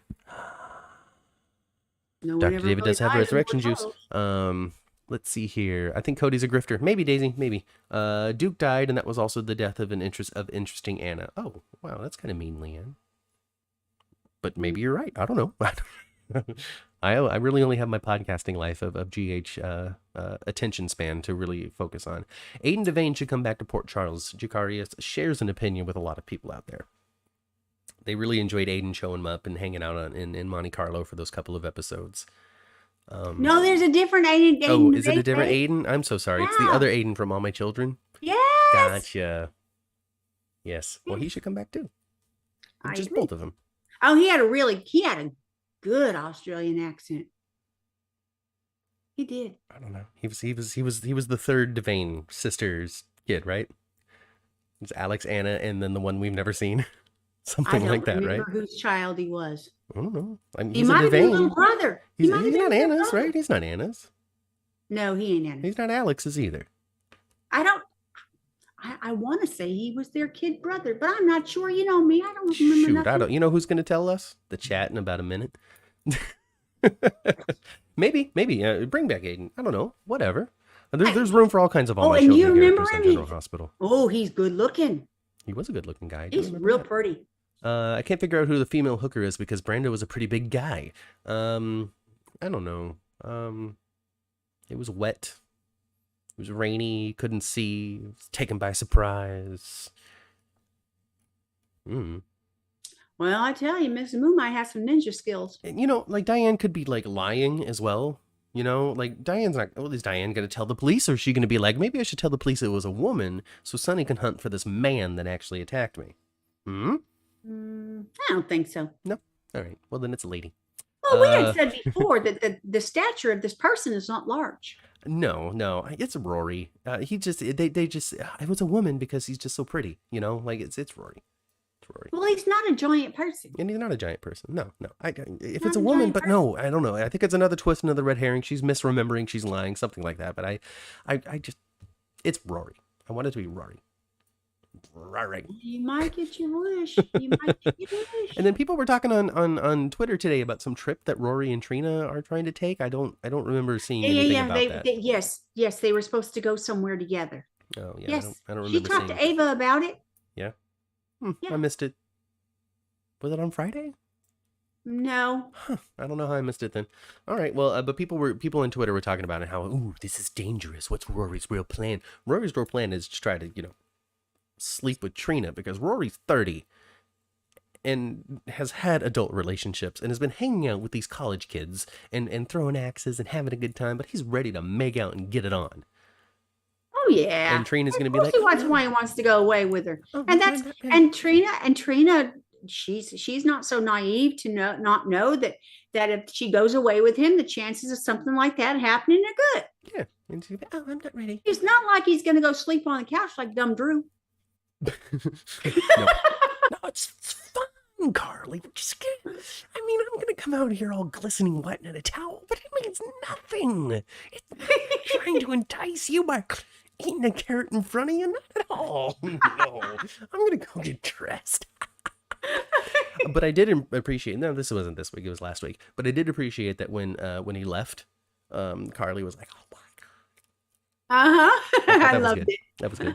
I loved it. The actor who played Aiden Devane played on If I Love You Is Wrong as Alex's husband. Oh gosh, de Havilland, I'm sorry, I really can't make sense of that one. Ryan is Duke's cousin too. It's true. There was some talk that they were going to bring Cameron Matheson as Ryan, but then ultimately decided on Drew. The shadow we see is not the actor that will be the hooker. Yeah, they have some sort of stunt coordinator or crew person or something in the slicker right now, and isn't the actual actor that it is. Yeah. And Aiden was Anna's cousin. Oh, okay. So I guess the child of her aunt and uncle. I don't know much about the Devane family tree. I'm not sure it goes much higher than Anna and Alex. So I don't know. I don't think it does either. Not that I recall. Drew's character is completely ruined on GH being with Carly. I don't know. It's hard to say ruined. It depends on what you want from Drew. There was Drew, Billy Miller Drew. There's Drew that we have now. Clearly, the two different takes on the character, two different iterations of the same life. Take your pick. Ultimately, though, we can't argue it. What has been written and what has aired is what is canonically General Hospital. You can like it, you can not like it, you can accept it, you can reject it, but you can't make it not real. So he's Drew. He's Drew. You guys, I was real excited I was real excited about what Drew's going to be like when he hit Port Charles. Mm-hmm. And I can't say that I'm crazy about how he is. Yeah. I wanted him to be a little more edgy. Mm-hmm. I wanted him to be a little more dangerous. I wanted him to be a little more macho. I wanted him to be a little less. But he turned out to be the anti-Jason. He's the opposite completely of Jason. Yes. I just can't wait to get in the Scout's life, Like, I can't wait for her to grow up and date and get her heart broken and have to come to me, Carly. Me, her dad. Her dad. Can you believe it? I'm a father. To come to me and ask what? What do I do, Dad? And I could tell her how beautiful she is and how important she is and how special she is, and I can't wait. And then he has a heart attack from all the positivity. Well, what you just did is why I'm not crazy about him. There's a group of people out there that love it, and there's a group of people out there that don't. When it comes to a hardcore analytical standpoint of a character on a daytime soap, this guy really ain't bringing much. What drama can exist from this? This can't be harmed. This is like, you cheated on me? Oh, well, I'm sorry I put you in that position where you felt like you needed to reach out to somebody else. Darn it. Gosh. Well, I guess I just made a muck of this, didn't I? I better get on moving on. All right, I'm going to grab my stuff and go. No, you can stay. I'm going to go get a Motel 6. It's fine. It's fine. Well, you know what need to be that's what this character is. Okay. You know what they could do with Drew a little bit? They could write him into... You saw this week that the box of effects was brought up again? Yeah. Peter's crap? Yeah. Oh, there's something in it. Yeah. There's something in it that's going to make Britt run. There's something that's going to make Britt run, and maybe there's something that's going to give Drew some edge. Or be what Cody's been after this whole time. Yeah. Yes. So bringing up the box of artifacts there's purpose for that. Oh, absolutely. 100%. It's got it. 100%. Absolutely. You know, I've been watching Britt scenes intently close, just looking for clues. When are we starting to wrap it up? You know, I'm looking for that moment, that trigger that's like, okay, now we're moving toward the end. So I've been kind of keeping my eyes open and waiting for that, and maybe this is it. Whatever is in this keepsake box that Britt, I guess, never had the heart to open yet. Yeah. Or is it Maxie who has it? Who has it? Britt has it, right? Britt has it because that's who he left it to. Right. That's who Peter said that he wanted her to have it. Yeah. So there's got to be, like she said, there's got to be a reason why. Mm-hmm. It wasn't for the love and care of his sister. No, that's it's because you want to open it, and there's what you did in 2016. I will never forgive you for stealing this baby, whatever it is that she did. I tell you what, though, Maxie don't hate anybody else dead more than she hates him. Oh boy! Like she said, the best thing he ever did was I got Peter. Cody gets Mac, and I got Peter. Yeah. Best thing he only did, the best and only thing he did good was Bailey Lou. Oh, goodness. Oh, goodness gracious. The hooker might be the lawyer who tried Trina. I don't know. And then Chad says that he saw a picture that shows Rory with the prosecutor. Here's the thing, though, folks. Spoilers suck. That's all.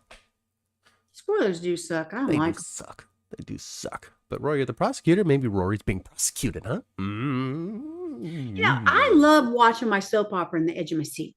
Yeah. I don't want to know. I do. I'm not for these leaks. You know, I don't even read the Soap Opera Digest website. You know. I don't either. You know.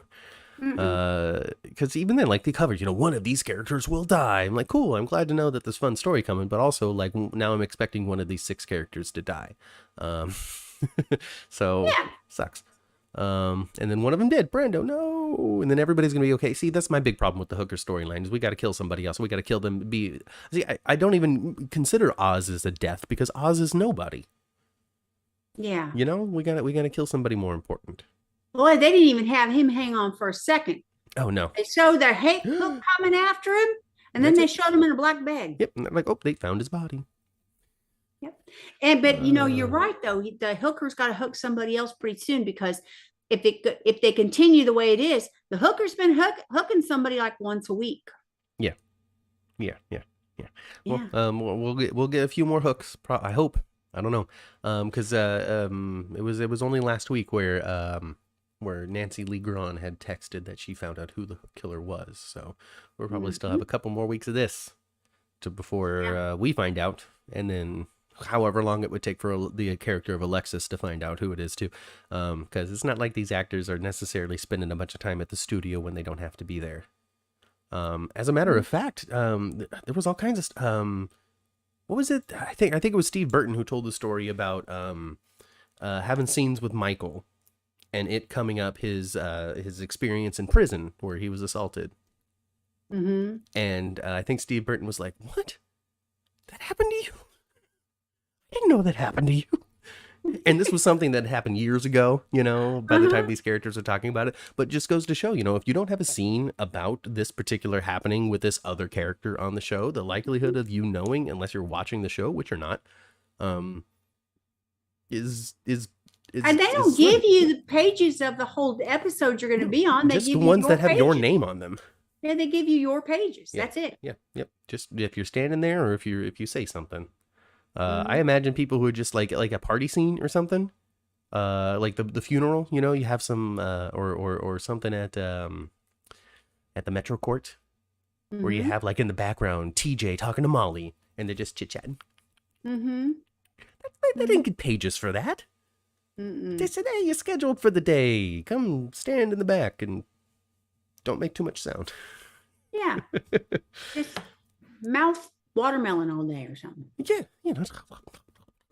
Anyway, Drew's written as Mr. Sunshine, says Susan Russo. It's true. It's true. Daisy likes Drew and Carly. See, Daisy. Daisy's a loyal fan. This is the second time she said she liked Carly. Matt, your impressions are spot on. Thank you so much, Debbie Lothar. I appreciate you and your compliments. Martin Gray. Mr. Sunshine. The hook could be Selena Wu. Maybe. Ma said that a minute ago. Yeah, maybe. I just don't see why. But I don't see why either. But they could explain it. Yeah, but they could explain it. Yeah, I do think the connection is Trina. Yeah. I don't know. Somebody. Something. So to be clear, the pic is from months ago, not a spoiler. Well, there we go. He could have just been hanging out in the courtroom with her. I'm talking about Rory and the prosecutor, because a couple of months ago was when she was prosecuting Trina, and Rory was sitting in the back going, "Oh no, my girlfriend." So, but they talked about that Ashby chick a lot this week too. Yeah, the deputy mayor. The deputy mayor, yes, involved with Victor. Lucy found out by picking up the phone and leaving her strawberry lip gloss behind. Strawberries. Lucy, what have you done? Let's see here. Yeah. You know what? It's like it's right up his alley to like imprison her in some way. He might just lock her up right next to Esme. It's just that Rory is working with the prosecutor. Lock her up until she really loves him. Gosh, he's so creepy, isn't he? He is. Is Brooklyn on her way out? No. I don't think so. Nope. I don't know what drama she's going to get into after this Link thing. Because she's in a really low stakes storyline right now. So I'm not sure. This is a minor inconvenience to the relationship between BLQ and Chase. They'll get over it. He'll become a cop. Well, they'll argue about it a little bit, but ultimately become a cop. They'll stick together, and we'll see what happens. It is true and super sad that they waited so long to put them together, because I think their that excitement isn't there anymore. Character. I don't think they're doing the Chase character any favors right now. The whole Singer thing is just not good. Yeah, so hopefully he can find his way back to being a cop, and then the drama can be, I don't want you to be a cop, and then you know me, I always want GH to feel important and to be deeper than I guess what we're getting now, because I want him to be back a cop, and I want her not necessarily. I want Brooklyn to be worried about it for less selfish reasons. Now, I know that's a little bit against BLQ character. She's kind of a selfish lady, but right now she's a lot better than she used to be. She is. But right now she doesn't want Chase to be a cop because she wants him to be a singer so she can be successful and live her dreams through him. But I want them to turn it so, he does get back into cop, but she's resistant to it, and he's just like, why, Brooklyn, why? And then she tells him how worried she is for his life. How she thinks it's a very dangerous lifestyle, how it's a very dangerous career, how every day he leaves the apartment and she doesn't know if he's ever going to come back. And I'm sure they've tread this on soaps before, but it's a perfect storyline to tell between these two people, and something that is less selfish for Brooklyn to be worried about, but still selfish to a degree because she doesn't want Chase to die because she loves him. But, it's not, I want to live my dreams and be a singer and we're going to stick it to Link. Well, I think she's going to try to undermine his return to the police force, and that's going to really piss Chase off. Because there's all kinds of untapped life that Brooklyn lived in New York. We touched a little bit with Dustin, like she dated Dustin, and they wrote songs together. That is the pretty much the extent of what we knew she was up to when she was not on the show.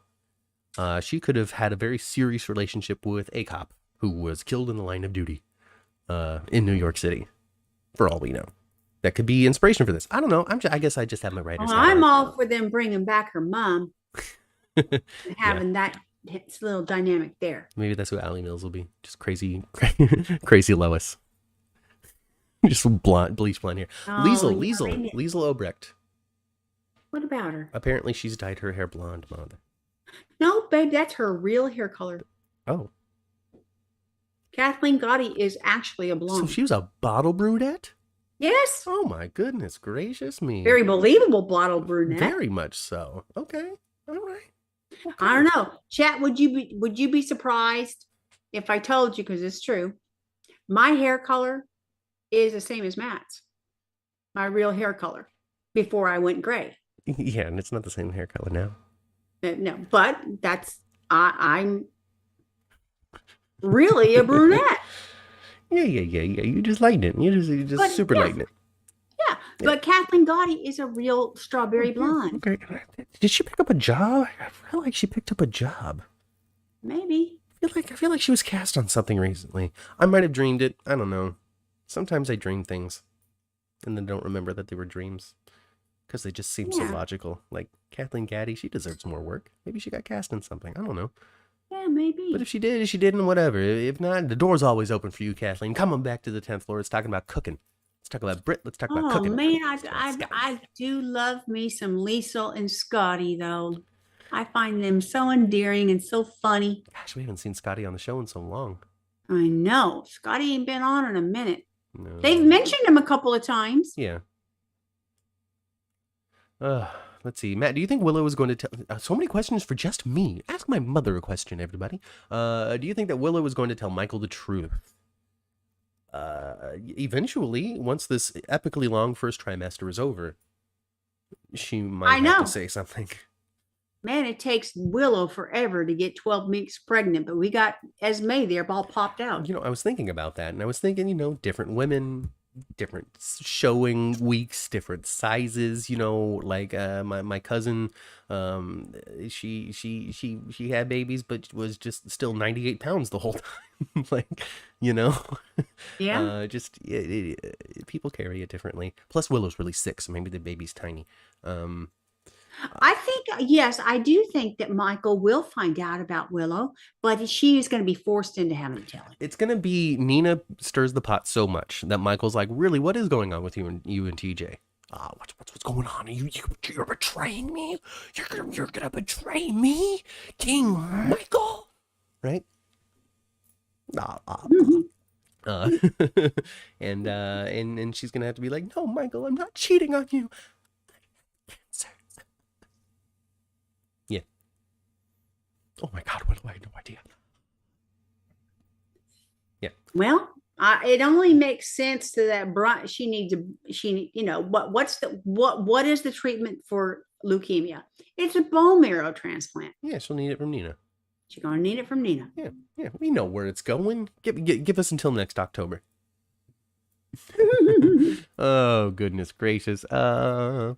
Locking up Esme was the best thing Nick has done in a long time. Like I said, Judy, earlier in the show, I really want this to be a long time. I need several weeks of Nicholas keeping her secret in the attic basement. Oh, I want flowers in the attic style. I really do. I want them to throw Lucy in there with her. Charles Shaughnessy still sounds like Shane Donovan and Max Sheffield. He does sound like Mr. Sheffield. Yes, he does. Not fine.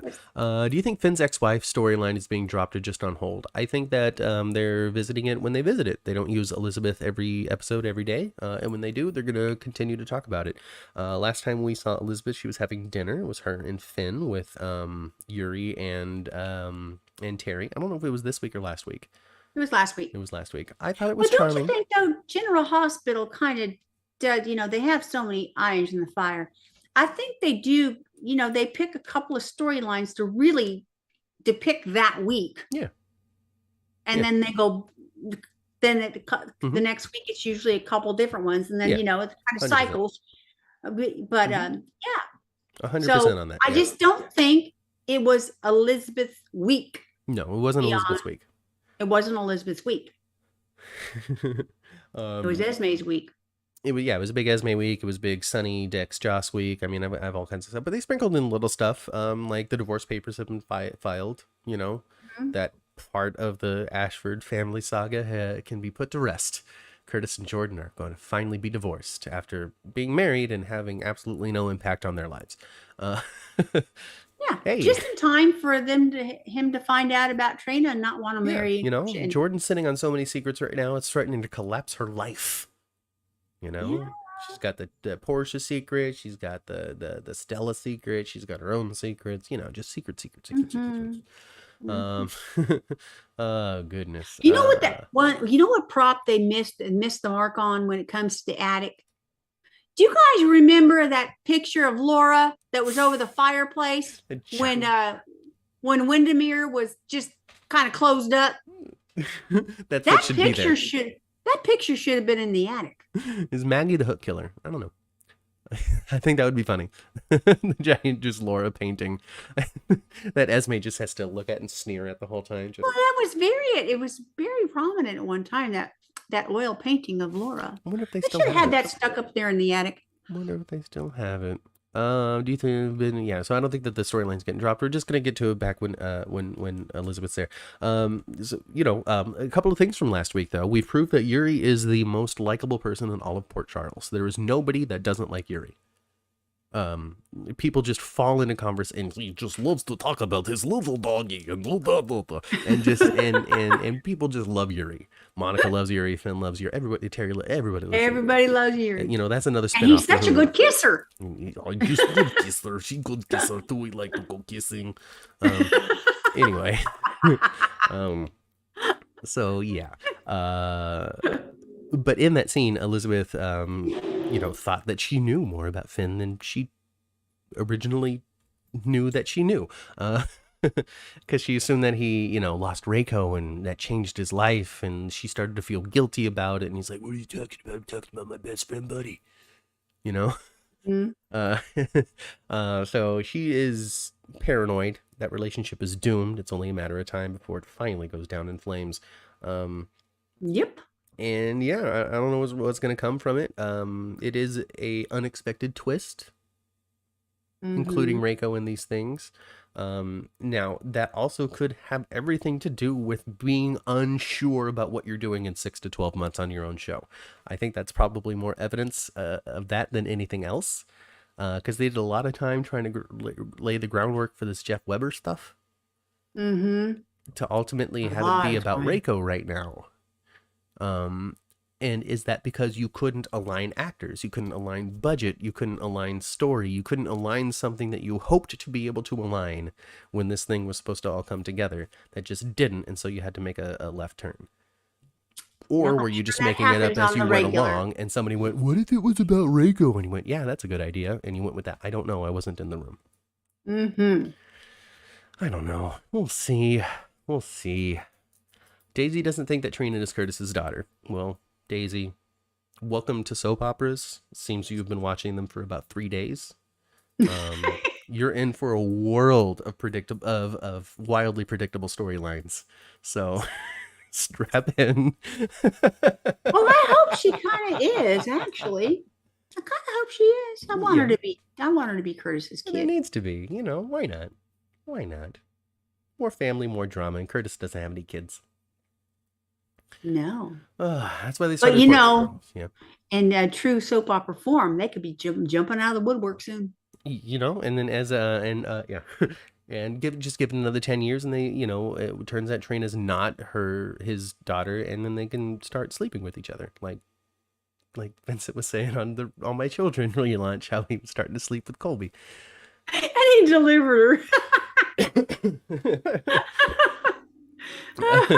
Oh goodness. What else is going on here? Cheryl likes Scotty and Albrecht. Scotty will be back this week, says Judy. Multiple kids in the room, says Kelly. Hey.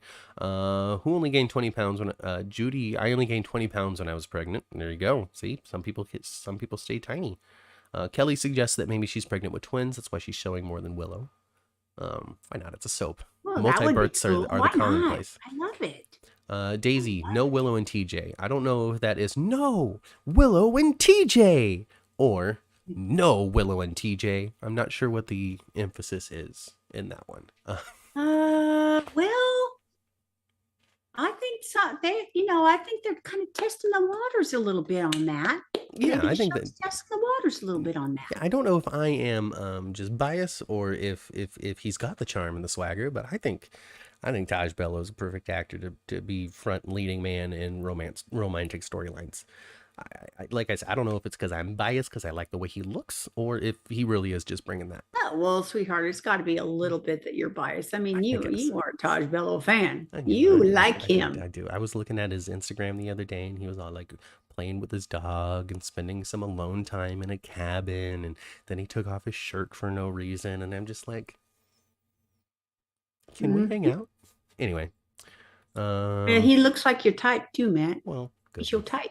He's a little large for my type, but yeah, I'm into it. Let's see. She can get it from Brit. I don't know what you're talking about, Daisy. Jacarius does not need to see Willow and TJ. I don't know. Maybe is it anti-TJ or anti-Willow? I want to know. Is it because you don't like Willow? You don't like TJ? Because you like Tolly? What is it? What is it? Yeah. Well, is it because you just want to see him with somebody different or still with Mom? People aren't all for Jocelyn's storylines or Jocelyn's romances. That's a normal thing. That's a normal thing. That's a normal thing for people to think. They're just not all for him. They weren't all for Cameron. They're not all for Dex. And so the question is, what's the missing element? Is it the men or is it Joss? What is it? I don't know.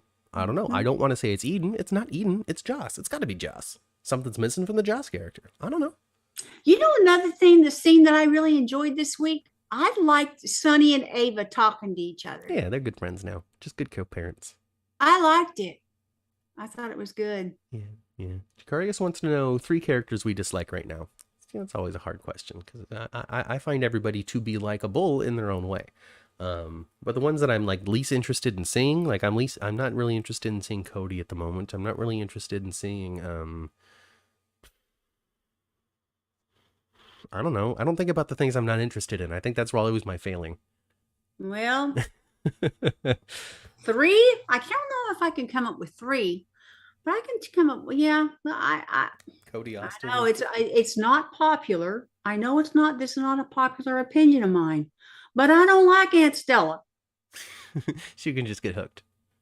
Yeah, she could. She could. So yeah, I guess Cody, Stella, Finn, I don't know, but all of these characters don't necessarily need to go away or die. They can just take a break. Exactly. Just take a break. I would be all for Stella just going back to London. Yeah. I don't think Trina's Curtis's daughter. We already covered that. Cheryl says that's why they started the Port Charles spinoff, is so we can focus on the large cast that exists on General Hospital. Kind of split it a little bit and give everybody their time. A little Raw and SmackDown, if you will. Violet and Ozzy Faison are more likable than Eerie, but he's a good number 3. Oh, Melissa. Hey, Melissa. Ozzy Faison? I don't know who Ozzy? Is that supposed to be like Wheezy Faison? Wheezy Faison. Oh, okay. Well, that was not spelled Wheezy. Right, that's the only. Of course, I can't see the chat, but that's Ouise Faison. Wheezy Faison. All right, that works. I would have taken Weezy, which is the traditional shortening of Louise into Wheezy. Anyway, Violet and Wheezy. Yeah, okay. I mean, we haven't seen Wheezy in a while. She'll be aged up. We're not going to see that baby anymore. No, we haven't seen Bailey in a while, huh? You know who else? And we haven't seen. Oh shoot, I can't remember his name. We haven't seen Max's little boy in forever. No, little James. Yeah, and we haven't seen Georgie in a long time. Yeah, last time we saw her, she was aged up a little bit watching fireworks. I think it was like July or something. Yuri speaking with Martin, Victor, and Peter. Accent's fun. Oh God, that's a lot of work for me, you guys. Like that's a lot of throat manipulation. I'd have to practice. I watched Brooke, aka Portia, on Passions from Day One. Says Jeannie.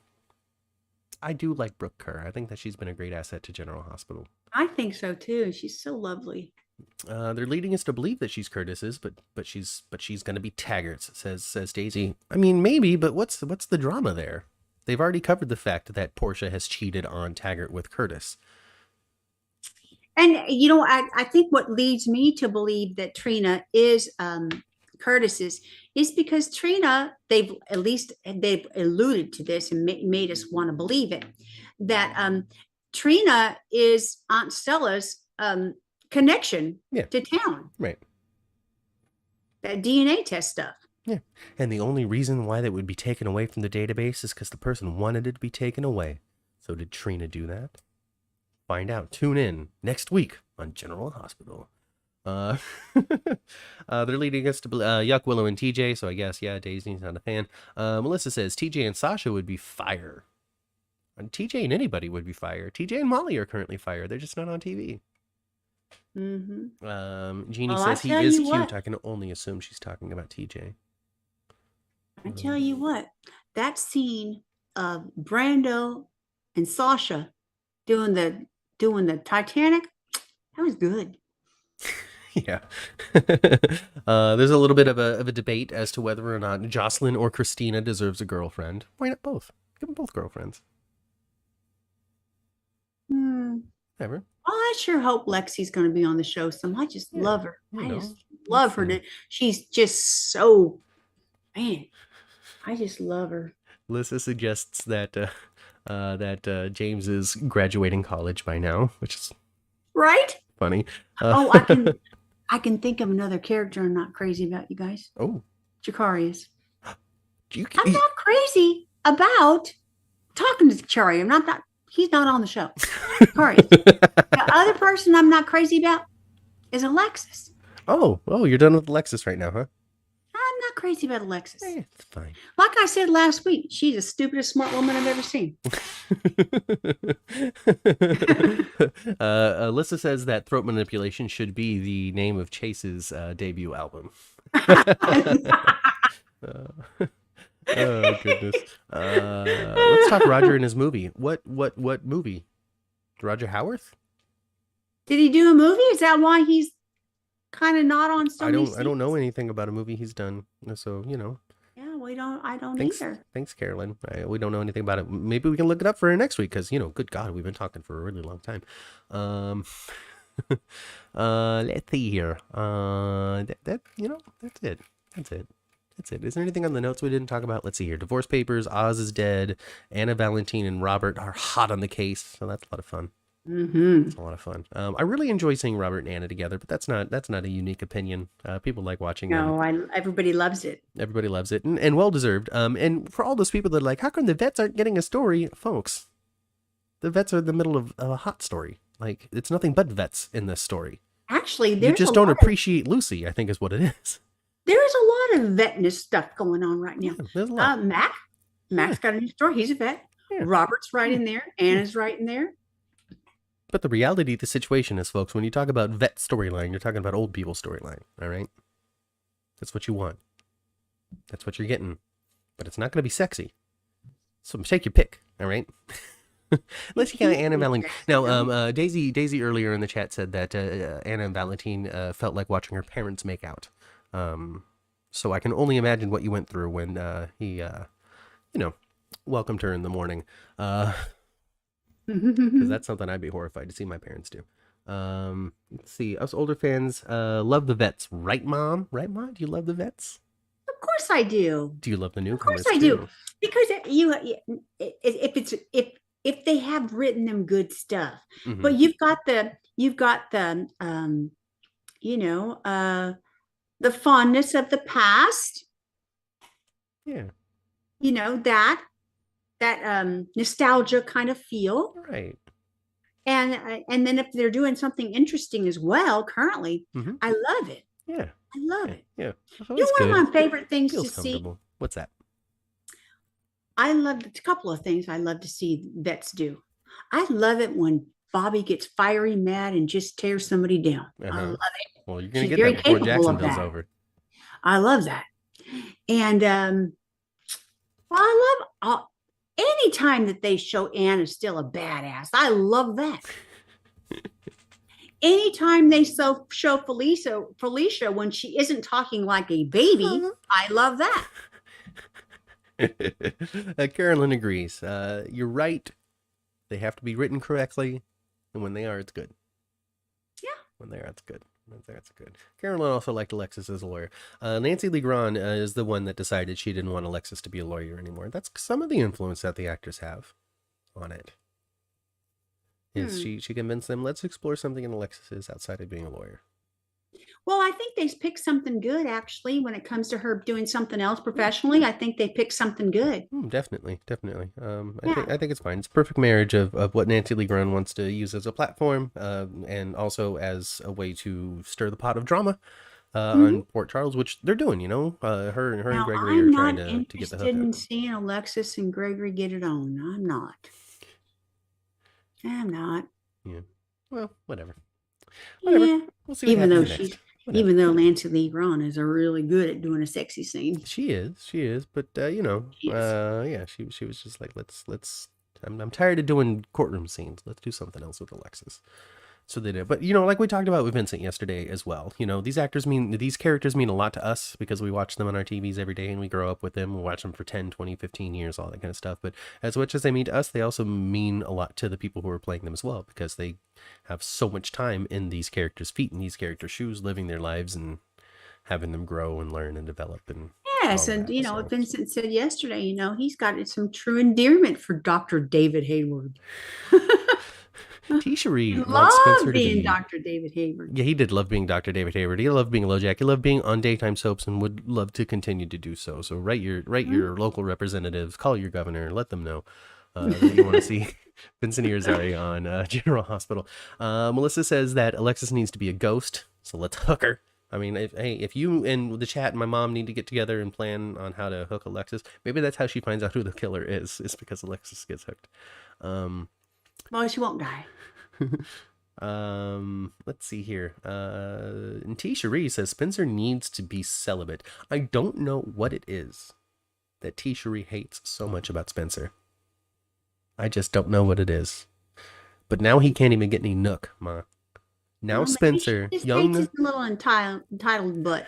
Young, early 20s Spencer is supposed to stay away from the kitty cat, and I don't know if he's going to be able to handle that. I just don't know. I was a young man, It was really easy for me to stay away from the kitty cat, I'll be honest with you, as a young man. But there was other stuff that I was interested in that was a little more challenging to avoid. So I just don't think you're going to get your wish one more time, T-Cherie. But hey, watching GH must be an incredible experience for you, It's just a lot to think about. How do I feel about Chase in Brooklyn, Ma? We talked about it already. It missed its mark. It missed its moment. It was it was 2 weeks too late. I was still with it. I was with it longer than most people, but it's still when it happened and then it just there's nothing. There's nothing. There's such a thing as too slow of a burn. Yeah. Oh, T-Cherie doesn't hate Spencer. It's Trina that she can't stand. Okay. All right. Fair, okay. Fair. It's fine. Maybe T-Cherie is just threatened by I love Trina's relationship with Ava. I think she feels safer and is more open speaking with Ava than she is her own mother. Oh, definitely. There's something about not being able to tell your mom real stuff, not until you're 36. Spencer and Cameron can get purity rings together. Well, Cameron already has a purity ring, but it's not by his own choice. He sure does. He has a weird and a really uncomfortable place right now. Yeah, really. Roger's movie is at The Final Rose. It's on Tubi. Apparently, we have to watch it. Hey, we gave that Christmas in California. It's called The Final Rose. The Final Rose. Yeah, I think it's is it like a comedy about like The Bachelor type of deal? It can't be, you guys. It cannot be. I cannot watch it. Okay. Oh. I'm telling you. I hate The Bachelor and The Bachelorette more than anything on television. But it might be a parody. I don't know. Well, horror? It has to be awfully damn funny. It's a horror movie, Mother. It's a horror movie. Oh. A Bachelor horror movie. I don't know. I'm making stuff up now. Give us the whole plot. Tubi. I don't know. That's an app where you can get some free stuff. Yeah, Tubi's free. Yeah, I don't know. We gave that California Christmas baloney with Chase a shot. We could probably watch that. I didn't watch the whole California I know Christmas you movie. fell asleep 8 times during it, Ma. I did. You did. You did. TJ and Miss Wu, let's do this. Just give it to everybody, TJ. I just need TJ love scene every other day on GH. That's all. That's all. That's all. See, Daisy needs Joss and Dex to kiss. See, Daisy has passion for aspects of the show that are not popular, and it's fun. It's fun to get the different perspectives. Oh, I think you still will see a Dex and Joss definitely at some point. Sooner rather than later, that's for sure. I think you will. I think you will. Oh goodness. Oh goodness. What with the Dex and Joss relationship, friendship, whatever it is right now? I think what it is more than anything is a vehicle to grow Joss up. Definitely. 100%. Yep. Yep. Anyway, in any case, Ma, we have been talking for 2 hours. Did we look at all? Did you check yeah. your notes? Did we get them all? We hit all of my post-it notes. Okay. Well, we ought to get on the elevator then. Yeah, we're gonna go. We're gonna get on the elevator. We're gonna get an elevator. We're gonna go back down to the first floor. We're gonna get out of here. We're going to our cars, turn the radios to previous episodes of the 10th Floor Podcast. We're gonna go spend some time with our families. I've been Kat. Hey, oh yeah. And right there on the computer screen is the chat. Yeah. And chat. Yes. Thanks for joining us. Of course. I just adore all you guys. I really do, and I love talking to you. Yeah. Thank you. As always, next Sunday, 11 a.m. Pacific time, come join us. When you're done watching this, go watch our hour and a half that we covered with Vincent Irizarry about All My Children and all that kind of stuff. And we'll catch you next time right here on the 10th floor. Goodbye.